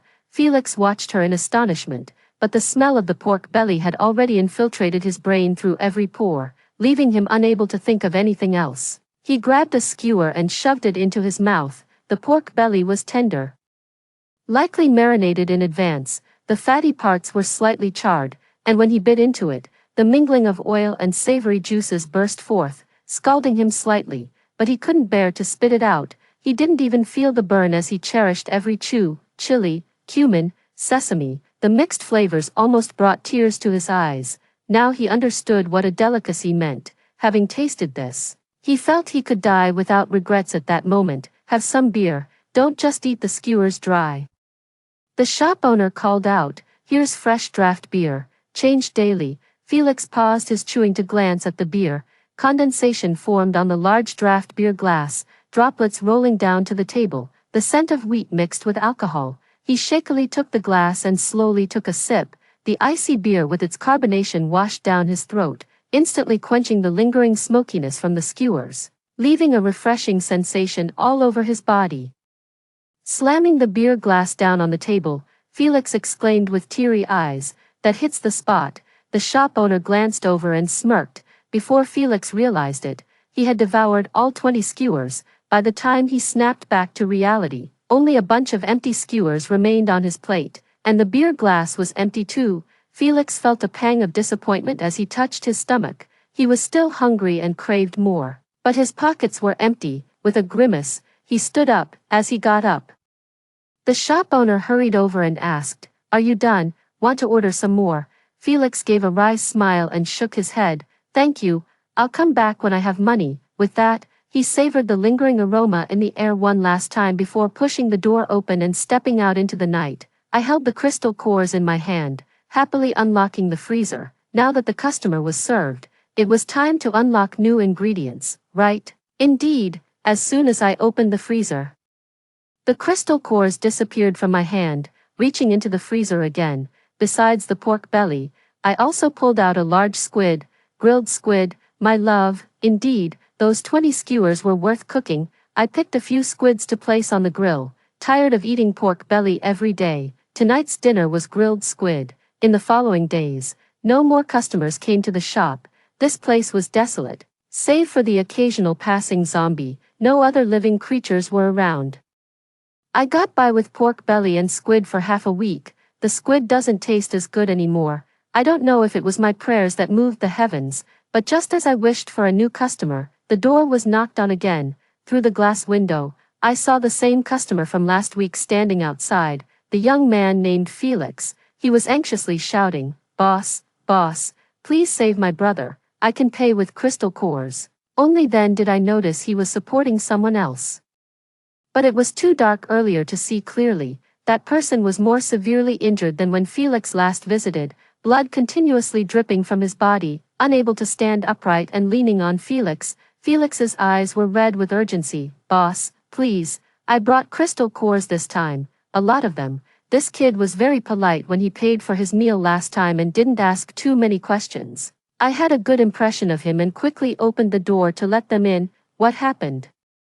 Wiping away tears, Felix said bitterly, "Those people ambushed us for the crystal cores, and my brother got caught in their trap trying to save me. He would have been fine with his skills, but he had just killed a level 4 zombie recently and hasn't recovered from that injury. These beasts." He clenched his fists, then pleaded, "Do you have any medicine, boss? I'm willing to trade all my crystal cores for it." Saying this, he pulled out handfuls of the green crystals he had given me last time from his pocket, but this time, in addition to green, there were also yellow and red crystals rolling around on the table, sparkling and very pretty. A few days ago, I was still living in a small town filled with the smell of fireworks. The worst I had seen was drunken brawls, maybe a couple of beer bottles broken over heads. This was the first time I had ever seen someone so bloodied. I couldn't care less about the money.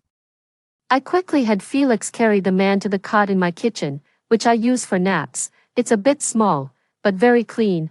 Felix struggled to get his brother onto the cot. His brother was at least half a head taller than him, almost 1.9 meters, and his feet hung off the end of the small bed. I fetched a basin of hot water and used a wrung-out towel to wipe the blood from his face. As I moved aside the strands of hair soaked in blood, I realized that this man actually had a very handsome face.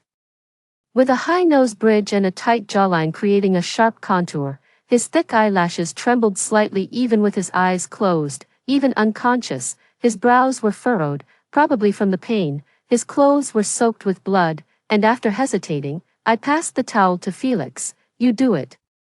Felix didn't hesitate. Right in front of me, he unbuttoned his brother's shirt. Wow, his muscles were well defined. His abs were more neatly arranged than the meat I chop, though they were currently marred by wounds and old scars. Such a pity, a treasure of humanity. I stealthily sighed as I handed over the bandages to Felix. Since I've been living in this small building for years, doing everything from chopping meat to barbecuing, I also keep some common medicines on hand. Felix glanced at me. "Grateful, thank you, boss. I will repay you." I waved it off. "Don't mention it." When Finian woke up, he found himself lying in a bed. He was startled. Not long after the apocalypse began, he had hardly ever slept in a bed again. Zombies, like a plague, were hard to eradicate completely. Once one person was infected, it wouldn't take long for all the humans in the area to turn into zombies. So they often slept on the ground, even outdoors. And it was not easy to get even a few hours of peaceful sleep. They often woke up startled after just an hour or two. He hadn't slept this well in a long time. Finian shifted slightly, feeling the warm down blanket on him. It seemed to carry a faint scent of shower gel, continuously infusing warmth into his body chilled from blood loss. As soon as he looked up, he saw a girl smiling and handing him 2 white pills. Awake. You have a fever. The girl was very pale. Her skin was flawless. Not at all what you'd expect from someone surviving the apocalypse. Her eyes were curved, and her voice was crisp as she said, "Take some anti-inflammatory pills." Finian looked down at her pale palms. There lay 2 white pills. His pupils constricted. After the apocalypse, as time passed, all medicines skyrocketed in price due to the shutdown of pharmaceutical factories. The drugs currently on the market were far from meeting the demand. 3 years later, even a box of expired anti-inflammatory drugs could fetch the price of several third-level crystal nuclei. Yet here was this girl, nonchalantly holding the pills in her hand, urging him to swallow them as if they were nothing more than common goods. Finian was momentarily dazed. Could these be poison meant to kill him? But his brother Felix was eagerly pushing him. Bro, take it quickly, if she wanted to harm him, given his current state. A direct attack would be sufficient without any need for such subterfuge. Hesitating for a moment, Finian took the pills and swallowed them with hot water handed to him by the girl. "Thank you," he murmured softly, pulling out a few red crystal nuclei from his pocket and handing them over. "These are third-level crystal nuclei, in exchange for your anti-inflammatory pills." The girl didn't hesitate and grabbed the nuclei. "You're not well, you should eat something light." "Unfortunately, I only have barbecue here. How about some pork belly and squid with less chili?" Finian didn't immediately grasp what she meant, but his foolish brother jumped up excitedly. "There's squid now, boss. Give me 10 skewers, I've brought enough money this time." The girl rolled her eyes and gestured about the length of her forearm. "My squid is this big. 10 won't kill you. I'll grill 4 for you, and 50 sticks of pork belly. Do you want some beer?" Felix nodded excitedly. "Yes, a large one." Finian rarely felt so bewildered. Since the apocalypse, he had quickly grown stronger, capable of facing even level 4 zombies without falling behind, but at this moment, he felt like a fool, unable to understand the conversation between his brother and the girl. Pork belly, squid, beer, were these new code names for ration packs? How could there be barbecue and beer in the apocalypse? Yet he watched as the girl tied an apron around herself and struggled to pull a large handful of skewers from a big freezer. The frozen squid was variegated in color, still speckled with ice. It was as big as she had indicated. Finian was dumbfounded. This place was really a barbecue restaurant. They had been ambushed earlier, and after he was injured, Felix had hurriedly helped him escape here, saying there was a barbecue restaurant nearby with a kind-hearted owner who might save him. He thought it was a joke. Only when they actually saw a small light in the cold night and he had passed out, did he realize that Felix wasn't delirious. There really was a store here, a barbecue restaurant. Finian picked up a hot towel, and as he wiped his face, he felt his senses slowly returning in the warmth. The girl had already started the fire, defrosted the squid, and was expertly grilling the squid and pork belly separately over charcoal. The once slightly translucent squid flesh slowly turned white, curling at the edges as she brushed oil over it, then pressed it hard with a hot plate. The squid sizzled as it released water mixed with oil, and then she brushed on a thick layer of sweet and spicy sauce. A unique aroma of teppanyaki squid gradually filled the room. "Is mild spiciness okay?" She skillfully handled 50 skewers of pork belly, clumping them together and spreading them out, quickly turning them from red to a charred brown, captivatingly delicious to watch. Felix wiped the corner of his mouth, staring intently at the grill without blinking. It was as if a dog was waiting under the dining table for its master to toss it some food. Finian said dreamily, "All right." The girl then picked up the jar of chili powder again and swiftly sprinkled some more, grilling all the skewers on the rack for an additional 2 minutes. "Take the skewers off. Felix, you go pour some beer.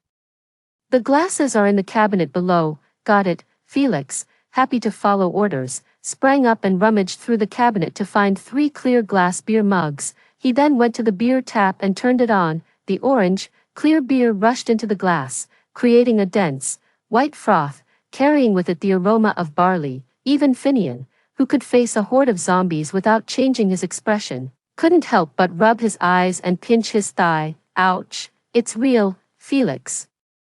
Treating himself as one of their own, dragged the plastic chairs and table in front of Finian and switched on the incandescent light overhead. The light shone on the skewers, highlighting their oily sheen. Bro, go ahead and eat. Your body can handle some skewers just fine. Felix invited the girl to sit down, grabbed a beer mug, and took several hearty gulps, his facial features tightening briefly before he exclaimed with satisfaction. That hits the spot. I've been craving this for days. Saving up all these crystal cores just to enjoy a good skewer feast. With that, he grabbed a steaming skewer filled with pork belly and took a vigorous bite. His mouth was greasy. This is life, Felix said with tears in his eyes. It's been so long since I've had a full meal. I've been eating cornbread and wild greens every day. My throat is practically calloused. The girl seemed moved by his emotion and raised her glass to toast with him. Finian swallowed unconsciously, his Adam's apple bobbing. Go ahead and eat, the girl urged him. You've paid enough, don't worry. If it's not enough, there's more in the freezer. She then handed him a squid skewer. The unique taste of seafood mixed with the charcoal seasonings charged at him like cavalry. The warm light above the table illuminated the steaming barbecue and the chilled draft beer. Finian stared at the bamboo skewer in his hand, his brain nearly crashing. This scene felt surreal, too good to be true. Like a dream, a beautiful dream, he tentatively lifted the skewer, needing 2 sticks to handle the large squid, which was thickly brushed with sauce, releasing a mix of sweet, salty, and spicy aromas. He looked at the 2 people across from him, lowered his head, and took a bite. The squid was thick, tender, and slightly crispy, its unique texture blending with the sweet and spicy sauce, filling his mouth completely. This was real squid, not some soy-based imitation meat. His mouth, accustomed to tasteless emergency rations, involuntarily tightened and ached from the wonderful flavors. Finian's eating pace quickened, and by the time he was left with only 2 empty sticks, he hadn't even realized he had finished the entire large squid. He felt a bit embarrassed. He had always played the role of a protector, looking after the remaining family members. The best food was always reserved for the elders and children at home, but now, he had lost control. However, neither of the 2 opposite him seemed to notice. Felix, his mouth stuffed with pork belly, said vaguely, Bro, try this pork belly, it's incredibly delicious. The girl proudly said, We use only the best pork belly, nearly 20 per pound, and we didn't charge you extra. Exactly, great value for money. Felix managed to swallow the meat in his mouth. Finian then picked up another skewer of pork belly. That night, they ate and grilled and ate some more until the table was littered with countless skewers.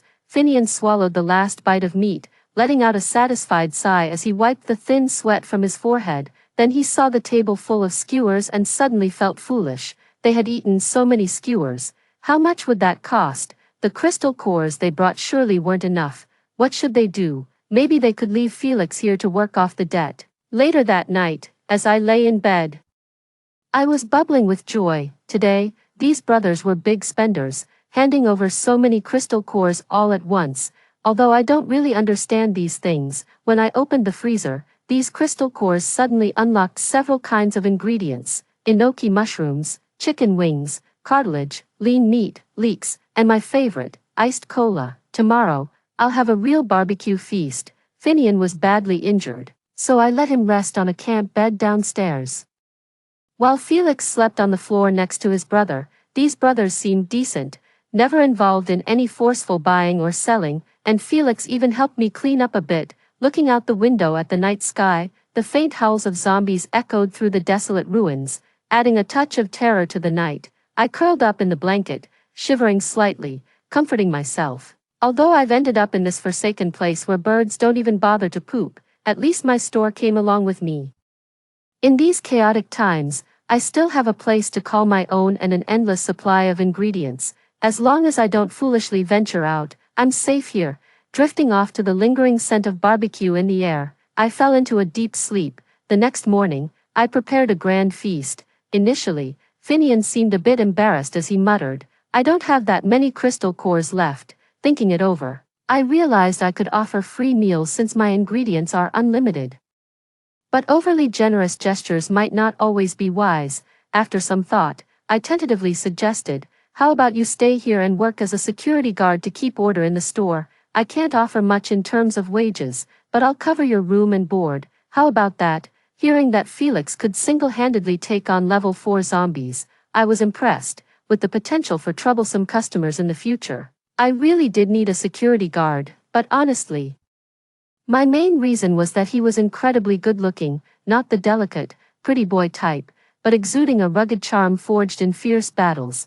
Exactly my type. Having him around the shop, even just as a mascot, would lift my spirits. I really didn't want to be cooped up alone anymore. After some thought, Finian agreed, but he insisted, I'll still give you half of my crystal cores every month. I nodded, pleased with the arrangement. I didn't expect many customers, since it had been days since only Felix and Finian had shown up, but that afternoon, a man approached the store. He hesitated outside for a moment, tried to push the door but found it blocked, and resorted to knocking. Welcome, what would you like to eat? I greeted him cheerily as I opened the door, handing him a menu I had rushed to prepare that morning, since Finian had contributed some crystal cores.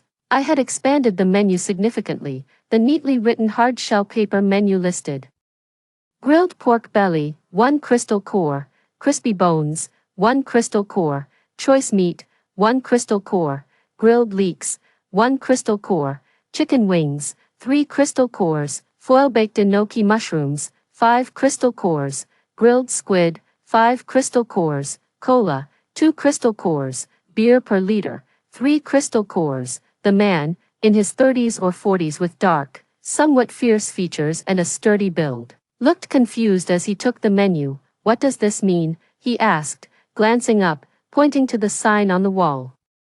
I explained, this is a barbecue place. What would you like? His eyes lit up as he saw the row of juicy chicken wings on the grill behind me. Swallowing hard, he pointed at the menu and said urgently, give me one of everything. I frowned. Can you finish all that? Implying whether he could afford it. The man glared at me slightly and pulled out a black cloth bag to show me. Looking inside, I saw various crystal cores sparkling strangely. I've got the money, hurry up with the food. He then settled at a table without waiting for further invitation. Felix, seeing a big spender, joyfully brought over a draft beer. Here's your beer. The man looked incredulously at the beer but was too thirsty to speak. Taking a huge gulp, setting the glass down, the beads of water slid off. That hits the spot, despite the strong smell of blood on him, which scared me a bit. Finian signaled that there was no need to worry, so I relaxed and went to prepare the food. His order was too large to cook all at once. I had to serve it in batches: pork belly, crispy bones, leeks, enoki mushrooms. The stream of barbecue kept coming, and the man in black didn't speak again, just kept stuffing skewers into his mouth. His eating was almost frenzied. It seemed he was stuffing his face faster than he could chew, often nearly choking, only managing to swallow with the help of beer. He was enjoying his meal so much that it made the three of us hungry too. Felix nudged me sheepishly. Boss, isn't it time for us to have dinner too? The restaurant didn't have much left, so I simply grilled another batch just like what the man had ordered, and the three of us gathered around the table to eat. The table was filled with aromatic skewers, and the tin foil enoki mushrooms were soaked in broth, sprinkled with a layer of minced garlic and colorful slices of chili peppers, presenting a salty fragrance with a hint of spicy zest. Taking a bite, the juices flowed freely. The unique crunch of enoki mushrooms mixed with chili peppers was enhanced by adding oyster sauce and a bit of sugar, creating a delightful mix of salty and fresh flavors. Tears welled up in Felix's eyes as he ate, his mouth so full that he could barely speak. Finian patted him on the back, half laughing, and said, swallow before you talk. After Felix managed to swallow his mouthful, he wiped the tears from his reddened eyes. Am I dreaming? Does this kind of day really exist? I chuckled at his pitiful state and raised my glass. Here's to us. After a hearty meal and drink, I turned to the man in black. He looked satisfied, lounging on his chair with his right hand gently resting on his stomach. I approached him with a smile. Sir, that will be 178 primary crystals. Or you can pay with higher grade crystals. How would you like to settle the bill? Just as I finished speaking, the man looked up with a sneer. Pay? What payment? Oh great, he was planning to dine and dash. My smile gradually faded, and I asked softly, will you pay willingly, or do we have to make you? The man smirked and reached out his hand toward me. Try and take it. Ah. He screamed as Finian twisted his outstretched arm into an awkward angle, from behind. I admired Finian's muscular arms, amazed at the physical resilience of people in this post-apocalyptic world. Just yesterday, he was a bloody mess, and today his wounds had nearly healed. The man in black sweated profusely from pain, his eyes red as he threw a punch with his other hand at Finian. Unfazed, Finian twisted his arm and slammed him onto the table, rendering the man powerless and helplessly pressing his face against it. Panicking, "I'll pay, my mistake, it was all a misunderstanding. I'm willing to pay, make it 356 primary crystals," Finian sneered, not bothering to be polite, and doubled the amount, then reached into the man's back pocket and pulled out a handful of red crystals. The man gasped painfully, not daring to protest as he watched his stock of high-grade crystals nearly depleted, and then Finian broke his arm and kicked him out of the shop. I smiled warmly at him. "You're welcome to come back anytime." The man glared at me bitterly, grinding his teeth angrily as he staggered away, cradling his arm. I wasn't worried about him seeking revenge. As long as I didn't open the door, no one could get in. I could always ensure only those Finian could handle were allowed in. Thanks to the customer's contribution, these high-grade crystals have unlocked more of my freezer. To my tearful joy, not only skewers were unlocked this time, but also fried chicken wontons and ice cream. These were items I had kept for my personal use and not for sale, but having eaten barbecue for so many days, I really craved some regular food. Felix and I nestled in the shop eating ice cream. He savored each bite carefully, as if afraid it would be his last. "So sweet," he said, his face lighting up like a child tasting candy for the first time, then sighed. "It's been so long since I've had ice cream. I almost forgot what it tastes like," as I was enjoying my ice cream. Finian hesitantly approached. "Can I use the bathroom?" He looked embarrassed, clearly uncomfortable with the idea of using a girl's bathroom, but he seemed eager for a shower. Before I could respond, Felix jumped up. "I want to shower too, can I?" He was far from shy about it. I smiled at Finian. "Of course, there are fresh toiletries and towels in the cabinet. The closet next door has my dad's clothes, all clean. You can wear those. Those were from last year's Singles Day sale. And I still had plenty left." Finian nodded. "Thank you." Then he entered the bathroom. Before long, the sound of splashing water came from the bathroom. The thought of his muscular build made me swallow my saliva uncontrollably. Felix, oblivious to my thoughts, said with envy, "Ever since the apocalypse, the waterworks have shut down, and we've usually just washed up in the river. It's been 2 or 3 years since we last had a warm bath, only heating some water for a wash during the new year. This place is really great, like paradise." It was a long while before the bathroom door finally opened from the inside. Clouds of white steam rushed out eagerly as Finian emerged wearing my dad's t-shirt, which was slightly stretched by his sturdy chest muscles. The hot water had left his face flushed and his eyes, wreathed in vapor, looked utterly relaxed, nearly squinting as he sighed. Comfortable, unable to wait, Felix leaped up.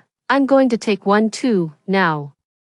Only Finian and I remained in the cramped space. We sat at the table, and for some reason, felt awkward. Although I was always at ease with Felix, I found myself at a loss for words in front of Finian. The incandescent lamp in the shop cast a warm glow against the night outside. In the apocalypse, there was no light. Come nightfall, only deep darkness remained. The distant wilderness was shrouded in night, with the rustling sounds of zombies moving in the darkness. In this dark and terrifying night, only our little barbecue shop was a safe haven. We just sat there inside the shop, looking out at the night, neither of us starting the conversation. Water droplets dripped from Finian's hair, and his body exuded a fresh minty scent, reminiscent of the summer shower gel I bought last year. After a while, Finian finally broke the silence. "Thank you for these past few days." I waved it off. "What for? You've helped me a lot too." "No." Finian shook his head seriously. "You've given us much more than I could ever offer. I've merely done what I should. I'll make sure to protect this place well." His gaze was serious and profound, like a knight swearing allegiance. I felt my face heat up and nodded hastily. "Good. Do you have any other family?" Finian paused, his expression turning somber. "None left, just me and Felix. In the first year of the apocalypse, only 1 in 10 humans survived. And our families were lost in the first wave of zombies. I apologized. I'm sorry, it's okay. He managed a weak smile. It's been many years, and it's all in the past now. We continued our sporadic conversation until Felix burst through the bathroom door, exclaiming, "Holy shit, that was awesome, endless hot water. I feel like I've truly come back to life. I must have washed off at least half a pound of mud." He too wore one of my dad's t-shirts, but it hung loose and large on him, unlike how it fit Finian. Ran. "Let's celebrate with fried chicken tonight," he suggested. I kept a straight face. "Why bring up chicken? What's there to celebrate?" Felix scratched his head and thought, "Celebrate us beating the bad guys." I sighed. I knew Felix had been eyeing the frozen fried chicken when I took it out earlier, surely looking for an excuse to feast on it, but he had a point. We really should celebrate. This makeshift team of strangers brought together by circumstance. All right, I resigned myself to stand up. "Help me out." "Roger that." The frozen chicken in the freezer was a pre-prepared item, already dipped in egg wash and thick breadcrumbs, just needing to be fried. On a cold night, what could be better than fried chicken? Felix heated up the oil while I lightly fried the chicken and then coated it again in egg wash and breadcrumbs for an extra crispy texture. Once the white chicken hit the pan, tiny bubbles sizzled, turning it golden brown. A guilty but tantalizing aroma of fried food slowly wafted through the air. Felix inhaled deeply, intoxicated. "Oh man, that's the smell." The wait was always torturous, perhaps influenced by Felix's eager craving. I too started to feel my stomach rumble with hunger. Fortunately, frying the chicken didn't take long. Soon, I had lifted all the pieces out of the pan and placed them onto a plate lined with paper towels, which Felix had prepared earlier. The golden, crispy coating emitted a warm steam while the breadcrumbs glistened with oil, releasing an enticing aroma. I also took the opportunity to slice some potatoes and fried up some French fries, conveniently using the ketchup we already had for the chicken. A large plate of fried chicken and fries was brought to the table, and Felix fetched 3 bottles of cola from the drinks fridge. The icy cola cans were covered in a misty condensation. When the tab was pulled, carbon dioxide hissed out. Having stayed with me for a few days, Felix had figured things out. All sorts of ingredients here were supplied unlimitedly. Whenever something was taken out, the empty space would soon be refilled. The 3 cola bottles that had disappeared from the fridge earlier reappeared intact, but despite his seemingly carefree demeanor, he was actually a very clever kid. Never mentioning a word about it, he just didn't hold back at meals anymore. Where he used to eat only until half full, now he was eating heartily. The seasons in this post-apocalyptic world were odd. Just a few days ago it had been a bit warm, but now snowflakes were drifting outside the window. I opened the window and reached out, only to quickly retract my hand due to the cold air. The snowflakes, large like goose feathers, fell thickly from the sky, quickly covering the ground with a layer of snow. A bitter wind began to howl outside, the howling wind making the small light by the door sway back and forth. Fortunately, the temperature inside the store remained unaffected, still very warm. After watching the snow for a while, I sat down at the table ready to eat the fried chicken. However, just as I picked up a piece of chicken, I thought I heard a faint knocking at the door. The sound was so light, almost drowned out by the howling wind. I was about to get up, but Finian stopped me and stood up to go to the door himself. He looked outside through the window, then pressed his ear against the door to listen, and slowly opened it. Something covered in white snow leaned against the door without support, and with a thud, it fell in, scattering snow on the floor which quickly melted into a puddle. Startled, I stepped back as Finian frowned and touched the object. As the flurry of snowflakes settled, it revealed a woman holding a child. Jade couldn't remember how long she had been walking in the snow. Since the apocalypse, the people around her had dwindled. First, it was her grandparents, then her parents, and finally, even her husband was gone. Only her dearly protected daughter Ian remained, the child she was willing to sacrifice her life for, who had fallen ill as the cold winter set in. The once chubby little girl with big, dark grape-like eyes had quickly lost weight, her once plump baby cheeks now gaunt and gray. Death's shadow gradually spread across her face.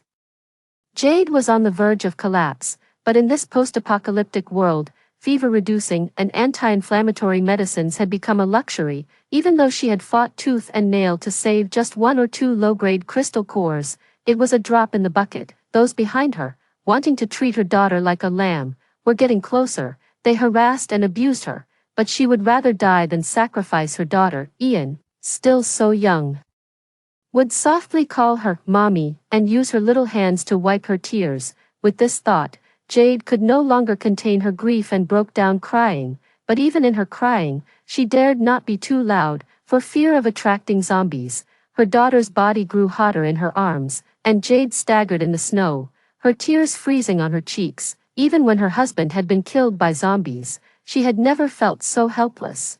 Her tears uncontrollably flowing, her bitten lips bleeding. Someone, please save me, she thought, save my child. The bitter wind became even harsher, cutting into her face like a knife, and Jade felt her feet losing sensation. She knew she couldn't go on much longer. Maybe this was the end. At least she and her daughter could die together, and at least her daughter could die whole. She slowly halted her steps, planning to sit down in the snow to rest for a while. But just then, a dim yellow light seemed to flicker in the darkness in the distance. Jade, suspecting a hallucination, rubbed her sore eyes and tried to focus on the light. The faint yellow light swayed in the wind, continuously emitting a weak glow. There was a light. She suddenly stood up, her heart pounding. There were people there. When Jade woke up again, she was lying in a bed. It was a small cot, only 2 meters wide, barely larger than her college dorm bed, yet it radiated a warm heat, as if an electric blanket had been switched on beneath her, making her brain melt into a blur of warmth. She knew she should get up, but the warmth clung to her like a hand, refusing to let her rise. It was too comfortable. She squinted her eyes and snuggled deeper into the down comforter. It felt as if she were soaking in a hot spring amidst the icy wilderness, a comfort so overwhelming it nearly stripped her of her senses. Yet, in the next second, she abruptly sat up. Ian, where was her daughter? After a moment of dizziness, she saw Ian being cradled by a young girl, gently fed something. Seeing Jade look over, the girl smiled and said, "Is this your daughter? She had a high fever just now, and I've already given her some medicine. The fever has subsided now." Jade paused, looking at the bowl in the girl's hand.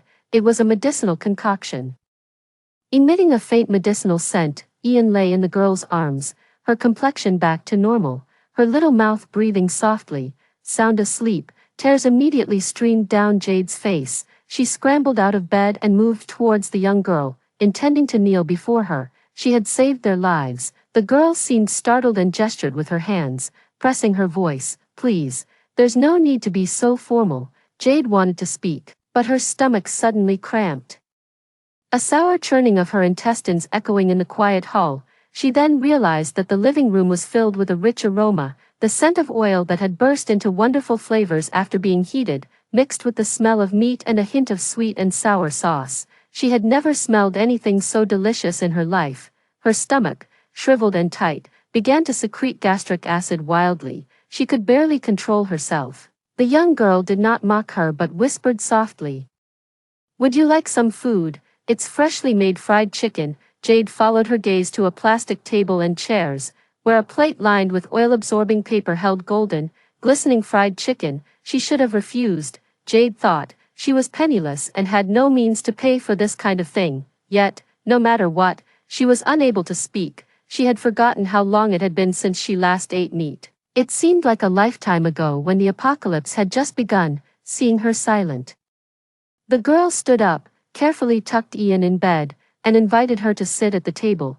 There were also 2 men. One was tall and intimidating, the other round-faced and rather cute, cheerfully calling her sister. The girl pushed the tray towards her and smiled, showing cute dimples. "Try some, I'm quite good at cooking." Jade couldn't control herself, feeling as if her hand had its own mind. Although her brain screamed no, her hand slowly reached out and picked up a piece of fried chicken. The crust was a bit hard, from the breadcrumbs fried too crispy, leaving oil on her fingers as she picked it up. She bit into it somewhat dazedly. The girl wasn't wrong. Her cooking skills were indeed great. The fried drumstick was golden and crispy, irresistibly delicious, crisp on the outside, tender on the inside. After biting through the crispy outer shell, the chicken inside is soft and tender, bursting with a sweet and savory juice. She felt that all the food she had eaten in her lifetime combined could not compare to the deliciousness of this single bite of fried chicken. It was more than just a taste sensation, it felt like a magical comfort to her spirit. In that moment, her rationality seemed to vanish, and she mechanically reached for more fried chicken. By the time she came back to her senses, a pile of chicken bones lay before her. Jade's face flushed red with embarrassment. She had consumed so much of someone else's food, yet she only had 2 primary crystal cores in her pocket, enough only to buy 4 corn cakes. The girl, however, wasn't angry. She smiled, her eyes crinkling, and handed over a can of cola. It's brewed with ginger, to ward off the cold. What's going on with you all? At that moment, tears uncontrollably streamed down Jade's cheeks, sparked by the kindness of a stranger to someone they had just met. While her so-called relatives wanted to treat her daughter like a lamb to be slaughtered, sipping the ginger cola, Jade sobbed and relayed her story. Ever since her husband had died, his relatives had taken over her family's shelter and looted all her stored food. She had endured all this. As a widow with a child, she had no power to resist, but her aunt was not satisfied. Hearing that a particularly cruel gang in the south of the city turned to cannibalism when they ran out of meat, especially favoring young children for their tenderness, her aunt had wicked plans for Ian, intending to sell her while Jade was away and keep the food for herself. If it weren't for Jade returning early that day, her daughter, Ian, at this thought, Jade became both angry and frightened, covering her face and weeping. I was also furious when I heard this. What kind of people are these, selling someone else's child rather than themselves? I patted Jade on the back, comforting her. Don't worry. You're safe here, you can stay here now. It wasn't just my sympathy overflowing, but Ian, the little girl, looked only 3 or 4 years old, much younger than her 5 years, and clearly malnourished. It took 2 doses of fever medicine just to bring her temperature down. In this freezing cold, if they were thrown out now, it would be like sending this poor mother and daughter to their deaths. Just then, the little girl on the bed stirred and slowly opened her eyes. Her sleepy eyes quickly found her mother, and she whispered, "Mommy." Seeing this, tears welled up in Jade's eyes as she rushed to embrace Ian, the child's thin arms wrapped around her mother's neck. Her nose wrinkled in fear. "Mommy, will they still try to catch Ian?" Jade cried out. "No, they won't catch you, Ian, don't be afraid. We're safe now." "Oh," the little girl, thin but with big, round adorable eyes, moved closer to Jade, sniffed her, and exclaimed in delight, "Mommy, you smell so good." She then joyfully stuffed some crumbs she picked from Jade's face into her mouth, exclaiming, "Tasty." Seeing this was both heartbreaking and painful. Fearing the barbecue might be too much for the child's weak stomach, I prepared a bowl of wonton soup for her to eat. Ian ate ravenously, choking but refusing to put down her bowl. Jade, somewhat distressed, said, "I'm sorry you had to see this, but this child wasn't born in good times. Other than drinking formula for the first 2 years, she hasn't had much good to eat." Jade was a decent person. She was very grateful that I was willing to let them stay and took over all the chores in the shop. After I took a shower, I came out to find she had already cleaned up everything, even meticulously wiping down the greasy tables and chairs. I was almost bewildered, wondering if I had walked into the wrong place. The next morning after breakfast, I noticed Jade seemed constantly distracted, her brow furrowed in worry. Curious, I asked, "What's wrong?" Jade glanced at me, troubled. "When we fled, those beasts chased after us. I'm afraid they might follow us here." Felix dismissed it casually. "If they follow, let them. My brother will take care of them." I smiled and served Jade another bowl of wontons. "Don't worry, the heavy snow last night has covered our tracks. They won't be able to find us." No sooner had I spoken than I was proven wrong. Turning my head, I saw several dark spots appearing in the distant snowfield, getting closer by the minute. My heart sank. Could it be? It was so cold that sticking a hand out of the window was torture, yet these people had actually managed to follow us. Focusing my gaze, I saw a group led by a middle-aged woman, thin and sharp, with high cheekbones under her narrow eyes giving her a harsh appearance. A short, stocky man accompanied her. That woman leading them is Josephine, my husband's sister. She's no good. Ever since my husband was alive, she would constantly come to our house asking for handouts, forcing him to give her cornbread. Now they even want to sell Ian. They must be here to take Ian away. Tears streamed down Jade's face as she clutched my hand pleadingly. Boss, please save us. Ian is still so young, only 5 years old. Seeing her panic-stricken, I reassured her.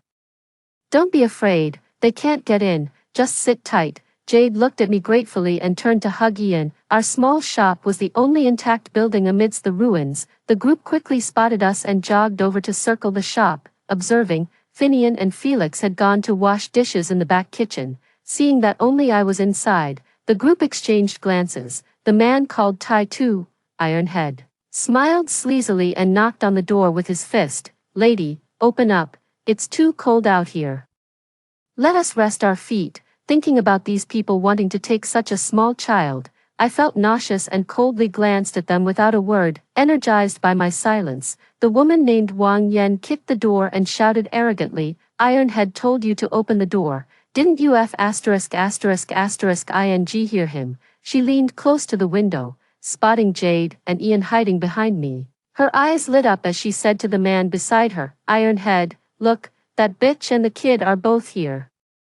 We've really hit the jackpot this time. There's also, she paused, her eyes suddenly blazing, meat, actual meat, and there are barrels of beer too. Josephine furiously pounded on the door, but despite appearing fragile, it wouldn't budge no matter how she kicked and shoved. The remaining three, a tall, pale-skinned young man with a sinister look, a woman in her 20s who bore a striking resemblance to Josephine, and an old lady with white hair and pursed lips. All stared greedily at the food inside the shop. Ignoring them, the old lady and Wang Yen exchanged glances, then approached to knock on the window, addressing Jade. Jade, Ian is a child of the Liu family, carrying our blood. What right do you have to take her away? Hand her over quickly, then come open the door, she said, drooling over the barbecue, or else Liu won't rest in peace even underground. Hearing this, Jade could no longer hold back.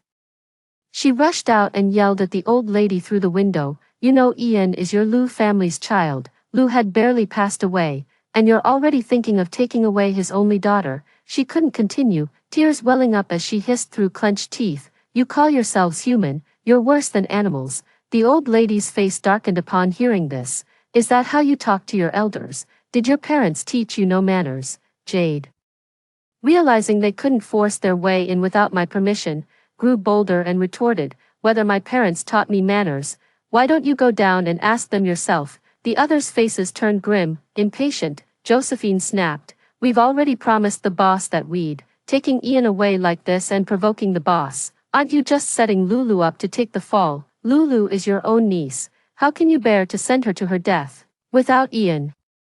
There are still plenty like Bowsy and Dumplings, why not just find another man and have another child? I was absolutely stunned by these shameless words and, pointing at her nose, I scolded, Ian is still the biological daughter of your own brother, how can you bear to send her to her death? Calling you a beast would be an insult to animals. As I spoke, I picked up some of the remaining kebabs and held them up in front of them, snorting coldly, want to eat. Their eyes followed the glistening kebabs as they turned, I wouldn't even feed these to dogs, I snapped, throwing the skewers on the ground and stomping on them a few times. Tai Tu's complexion turned ashen in an instant. Josephine pointed at me with one finger, jumping up and down and cursing dirtily. Seeing that their strong approach was fruitless, the people outside tried to resort to foul play. They started by throwing stones hard at the glass windows of the barbecue shop. The glass clinked loudly, yet not even a white mark was left, let alone any cracks. Seeing her plan fail, Josephine quickly hatched another one. She whispered something into Tai Tu's ear and gathered some firewood from around, piling it outside the door, preparing to start a fire to smoke us out. Just then, Finian came out from the kitchen after washing dishes. Frowning, he said, what's all this noise about? I pointed to the people outside. These people came to snatch Ian. These are the animals Jade was talking about. Finian's brows furrowed deeper.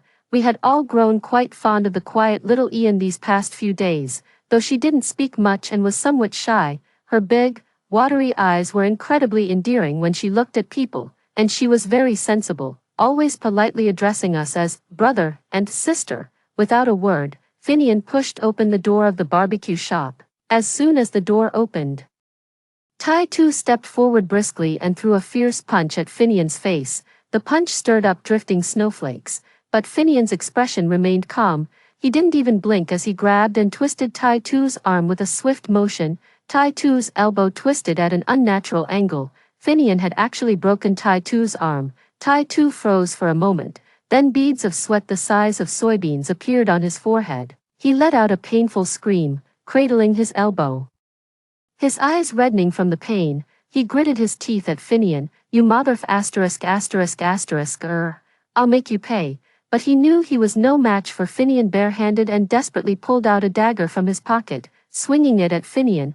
Finian ducked, moving so swiftly we could barely see his punches. Tai-Tu took a blow to the stomach, water spurting from his mouth. His abdomen was almost deformed. He spat out a mouthful of blood and fell backwards onto the ground, eyes wide open.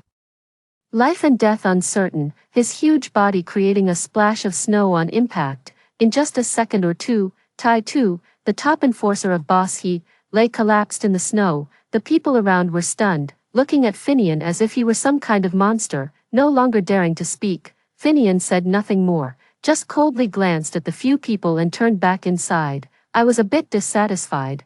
Why didn't you just kill them all? These animals are just a waste of air," Finian helplessly said.